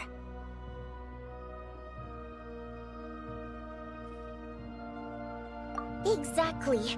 And as you know, he's a very selfish person. I was originally gonna try and flip him after he received notice of the official sanctions. My plan was to convince him that the whole thing was completely unfair. Rather than just sit back and take the hit while his factory stopped production, he'd be better off voting to end Project Stuja. At least that way, no one else would be able to make any money either, because all the factories would suddenly have more limited energy to work with. But now, he's already voted against it. Which means, yeah, no one knows why Lelek is so obsessed with ending Project Stuja. But by the looks of it, he's inching closer and closer to success. Lelek must have strong motivations, given how he'll stop at nothing to achieve his goal. Maybe he knows the full truth of Project Stuja. Maybe my next step should be to focus on him. All right. What are your plans for the rest of the day? Shall we head out? Hey, comrade. I noticed you were here during the debate. I didn't take you for a political enthusiast. Greetings, Harbingers. I just happened to have some free time today, and my new friend here thought it might be fun to check out the Vecha. Ah, Odette must have introduced you. Looks like you two are getting along pretty well. I'll leave you to catch up. I should head back to the troop. Sure. Break a leg and all that. Thought it might be fun to check out the Vecha, did you? Things Things are never that simple with you, Traveler. There's no way you're here for kicks and giggles. Tell me I'm wrong. Oh, yeah. To some, he's a captivating enigma. To others, he's the bane of their existence. No one ever thought that some anonymous nobody from the Rokot could cause such a stir. Huh? You want to look into Lelik? Then I'm sure his days of anonymity are numbered. What do you think, Sandrone? Fine by me, I guess. If the Traveler actually manages to expose Lelik, it'll be doing Pulcinella a favor. In return, it seems fair to let her in on what we've learned so My thoughts exactly. Sharing is caring, after all. Head back to Glupov and grab the files on Lelik. It's easier to just pull the records than go through the rigmarole of getting the As you command, child. In that case, since we're going to be waiting anyway, I'll have someone brew a pot of black tea. One common thread among the many incidents Lelik has been involved in is that the victims are all too scared to share any real information about him. Clearly, he must have threatened them in some way. His modus operandi is to silently infiltrate the scene and leave a threatening letter behind. But neither the letters nor the crime scenes ever yield any clues to his identity. So all these files have to offer are short statements by the people affected. They don't give us a lot to go on. If nothing else, it shows we're dealing with a trained professional who's versed in counter-surveillance. Yes, and to that point, he often strikes in highly secure locations. The victims are high-ranking and influential people who take their personal security very seriously. Somehow, Lelik slips right into their rooms without making a sound. If he can get in and out undetected, it means he can strike without warning. Not that that's ever happened so far, but the thought is enough to scare these people sleepless. It's hard to believe that a human being could pull this off flawlessly every time, so they switched the focus of the investigation to Faye. Unfortunately, no one's found anything yet.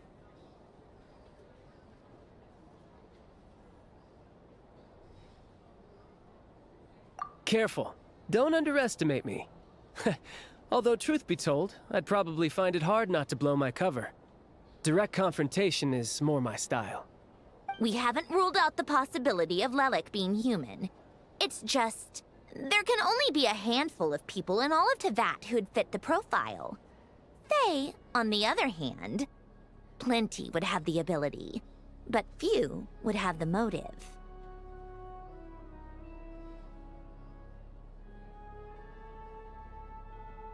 No, not as strong as me.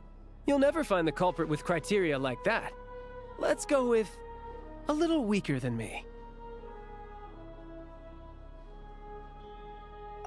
There's no denying that Master is strong, but meticulous. We can only hope. She's just trying to find a reference point. Stop getting fixated on who's stronger than who. But that's the most important thing. In my opinion, anyway.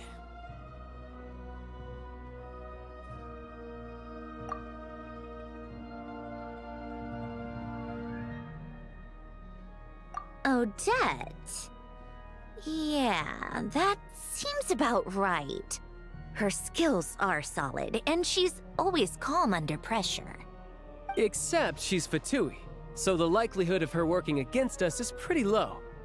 But yeah, much more accurate than your previous example, at least. No, wait a moment. Maybe we should interrogate that assumption. What do you mean? Which assumption? Her Fatui identity doesn't necessarily exonerate her. And when you think about it, the Rokot would be precisely what she needs to conceal her identity. Plus, she wouldn't need to be such a pro at covering her tracks. She'd already know where the Fatui will be and when, so she could choose the perfect time to act. Oh, yikes. I was just thinking out loud. Why is this starting to sound like such a convincing theory? Still, what reason could Odette possibly have for trying to call off Project Stuja? Arlecchino would be the best person to ask. She knows Odette best. Unfortunately, she isn't back yet.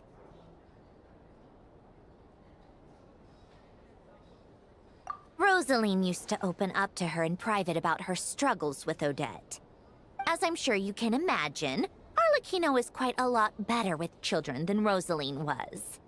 She gave her some tips on how to handle the situation, and Rosaline managed to reach a settlement with Odette before leaving. So I suppose there were at least no lifelong regrets left behind.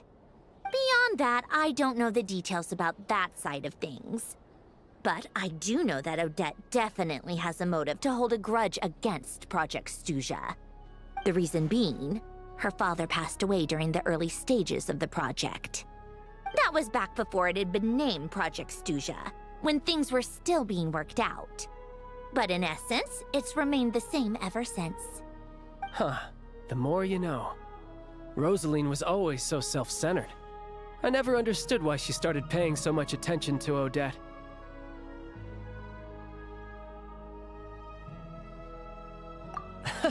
Is that such a surprise? If you cast your mind back, you may remember that Rosaline and I weren't exactly close. We had tea together a few times, but that was about it. Odette's past is no secret. Her father was a fatus and her mother was a very famous ballerina. On the surface, it looks like she followed right in her parents' footsteps. But the truth is quite a different story. After her father passed away on a mission, her mother was overcome with grief. She broke her leg during a performance and could never dance again. Odette was only interested in ballet at the time, but this tragedy left the family with both breadwinners gone. They could barely make ends meet. Per Capitano's policy, family members of Fatui who died in the line of duty had to be appropriately accommodated and provided with adequate assistance. So, regardless of how Rosaline may have felt about it, it fell to her to resolve the issue of Odette's family's livelihood. In the end, the solution they agreed upon was to have Odette join the Fatui. Right, because the alternative would have been a one-off compensation payment, I guess. In that sense, joining up was definitely the better option. Still, she must have had mixed feelings about it, right? If she doesn't even like the Fatui. It's just a theory, a possibility. But as a motive for Odette to become Lelik, it holds up. That said, I have no idea where Odette's head is at right now, or what her conflict with Rosaline was about. Plenty of people were on bad terms with Rosaline. I have no intention of trying to figure it all out.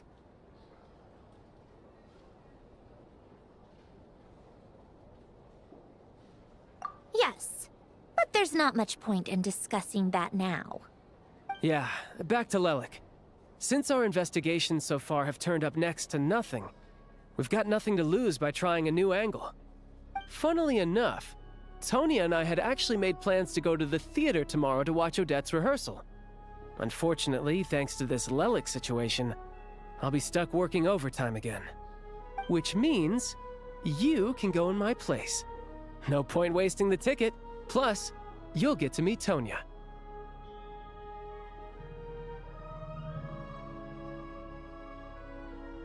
Spirit Seeker. Quite the classic ballet. It was passed down through Odette's mother's family for generations, though it hasn't been performed in years. But Odette's been practicing it diligently, and it's finally ready for a return to the stage. Excitement is through the roof. Tickets for the official performance sold out long ago. Tonya's excited for it too. She's desperate to see it no matter what. Personally, it's not really my kind of thing, but since she's my little sister, I had to figure something out. I've actually seen it several times before.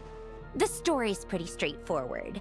The lead character follows a trail of clues left behind by a spirit, gradually recovering her memories along the way. It's a tale of love and regret.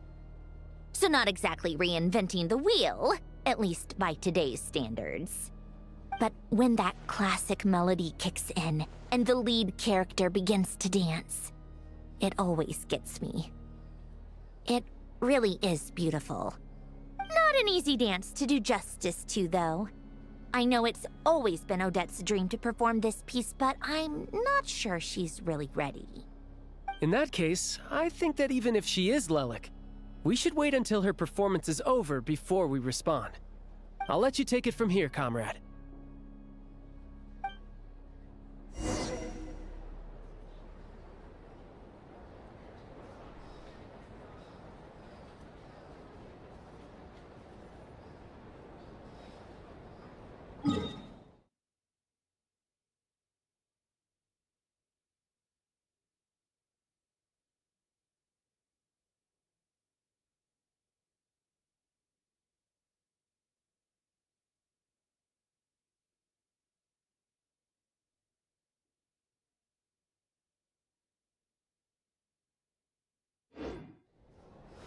How tiresome.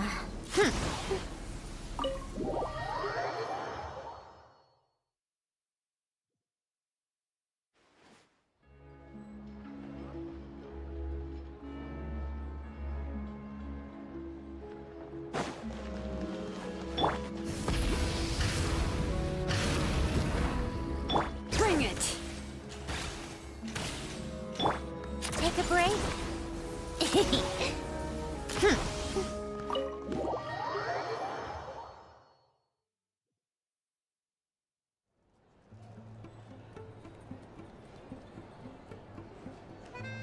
Come on, keep up.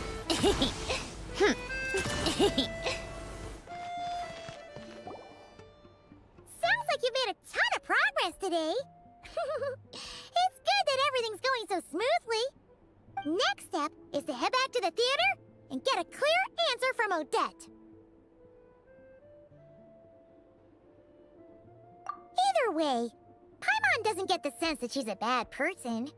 Sure, she might have done some pretty extreme things, but Paimon bet she has her reasons.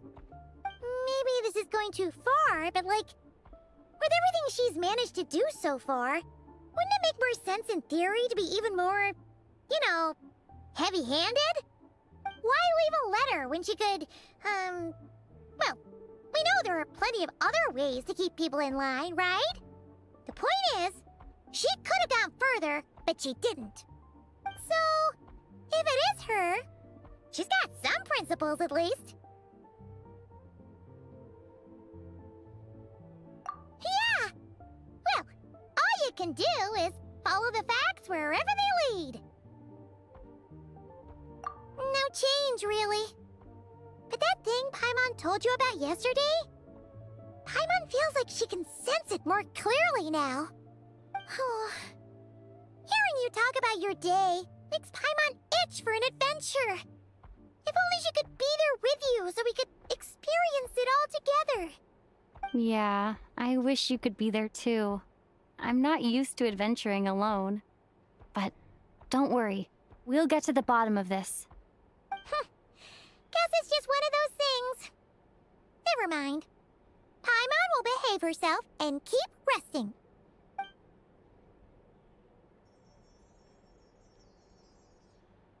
If Odette is Lelek, she may well have inside information on Project Stuja. Her father was involved with the project's early implementation and tragically died in the process. Now, she's dedicated herself to bringing it to an end.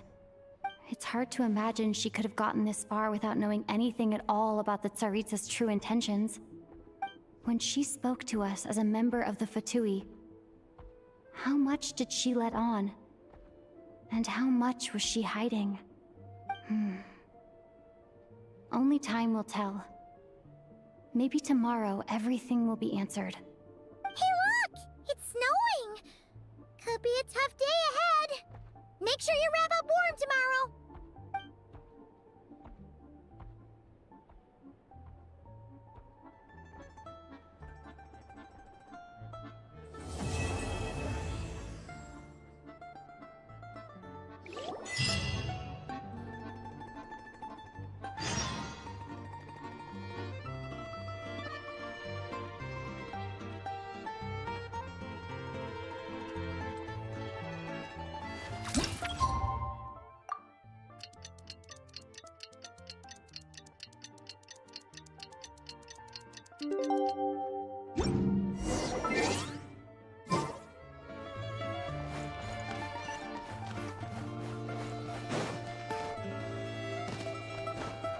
Take a break, pick up the pace.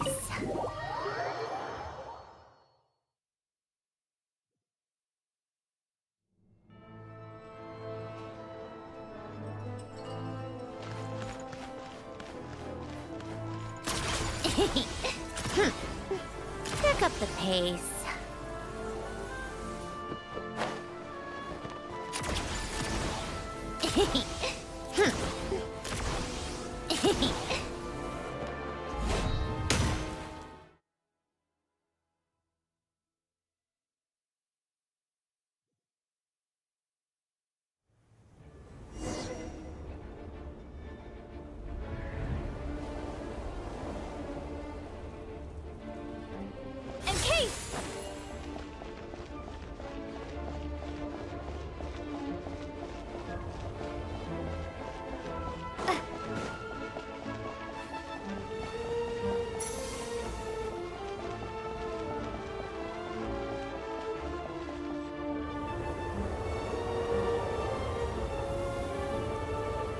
Ooh, it sure is cold today. I wonder how much heavier the snow's gonna get. Here to see Odette? I just need to see your tickets for the preview. Perfect. Thank you. I'll hold on to your tickets. Come on in. It's freezing outside.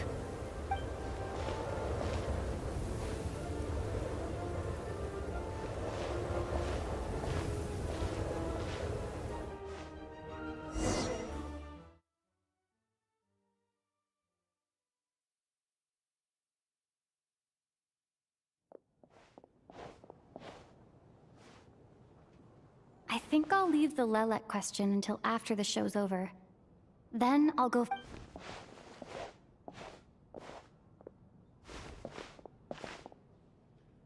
Child said he was originally going to come with Tonya.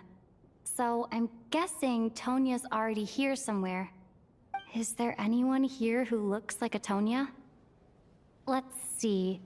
It's a small audience. Makes sense for a preview. Mr. Chuganov's back again by the looks of it. Oh, and is that Mitya? And that Fatui officer, Valeri. Guess he must be playing cat and mouse with Mitya again. Oh no, it looks like the show's starting, and I still haven't found Tonya. Never mind. I'll just have to take a seat for now and see if I can catch her afterwards.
Members of the audience, I'm a staff member here at the theater. Today's performance was a very special one for us, as it marks the first attempt in a long time to revive the classic Snezhnayan ballet, Spirit Seeker. To commemorate this occasion, we would love to take a group photo of the cast, crew, and audience members present today. Could I kindly ask the audience to please come up onto the stage?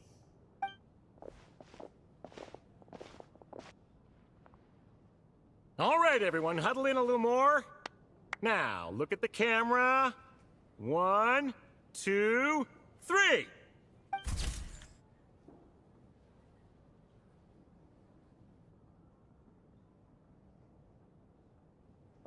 Are you quite satisfied, Mr. Energy Science?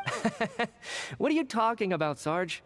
This was simply my way of inviting you to watch Miss O. And wasn't the performance spectacular? In the future, I heartily encourage you to take a leaf out of my book. Find some soul-nourishing pastimes to enrich your time outside of work. It was indeed a fine performance, but I must correct you on one point. This is not time outside of work. These are working hours. Working hours and non-working hours are just a social construct. Human technology can never advance if we're too rigid in our thinking, Sarge. May we Already?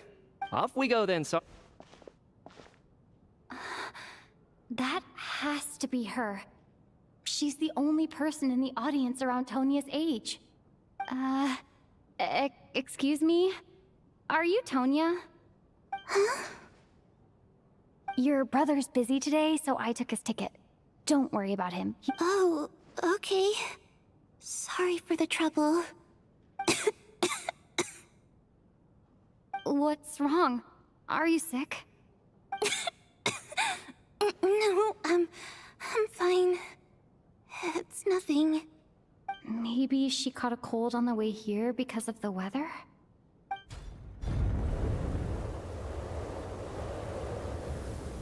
I haven't seen snow like this in a long... I know. It's completely white out there. You can barely see a thing. I've never seen such heavy snow in my life. Let's wait it out for now. You'd be lucky not to freeze to death in this weather, let alone find your way. Well, look at that. Maybe we shouldn't be in such a rush to get back after all. What do you think? Let's wait and see. Why do you need to take it so seriously? Fate has given us this wonderful chance to take a break. We owe it to ourselves to make the most of it. Come to think of it, there's a small inn not far from here that always keeps plenty of extra blankets on hand for guests. I know the route well. Shall I head over and borrow a few blankets? That way, anyone in a hurry can wrap up warm for the journey back. Just remember to return them next time you're over this way. Sir, there's really no need to go to all that trouble. Hey, it's no trouble at all. Wait here, I'll be right back. What a kind gentleman. Very good. My wife and daughter are waiting for me at home, so I shall be heading back as soon as I get my blanket. So... are you expecting us to go back to the Armory Palace wrapped in blankets too? Don't worry about that. I made arrangements in advance.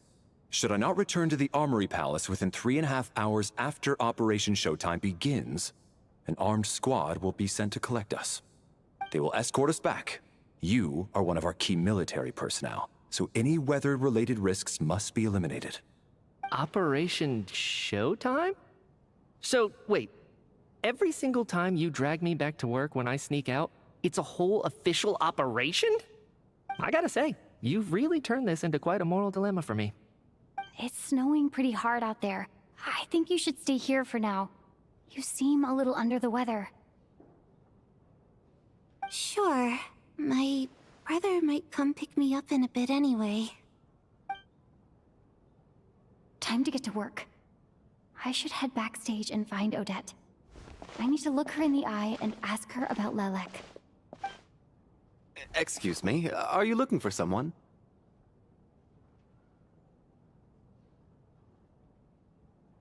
Ah, a fan, I'm guessing? Today is just a dress rehearsal, so Miss Odette won't be meeting with fans.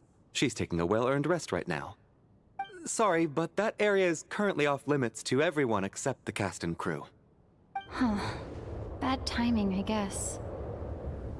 Well, I might as well stick around. I doubt Odette will be leaving before the snow lets up in any case.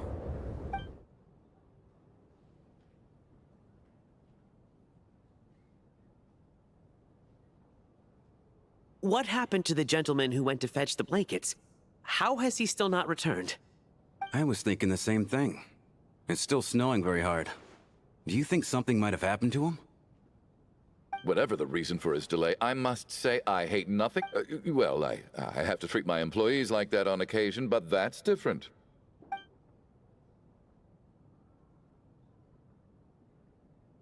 You seem anxious, Mr. Valeri. It's been nearly 4 hours since I left the armory. The army should have arrived to extract us by now. They know how much I despise tardiness and disrupted plans. Surely a snowstorm... Few things in this world can stop the Snezhnayan army, Mr. Why don't you go out and take a look? They might be right outside, waiting for your orders before they dare come in.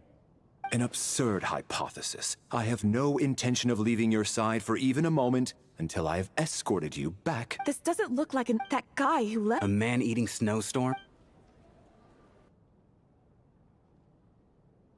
Traveler, didn't know you were coming today. How come you didn't say anything? Oh, right. Whoa, that's quite a snowstorm. Huh. Yeah, snow like that. Actually, I take that back. We can't stay cooped up here forever. No need. I have plenty of experience with snowstorms. Besides, I work here while you're an audience. Everyone by the door. Careful not to let the snow soak into you. Heading out, my man? Be careful. I've been told the snowstorm eats people alive. Thanks for the advice. I am planning to be careful. I just want to take a quick look at the situation.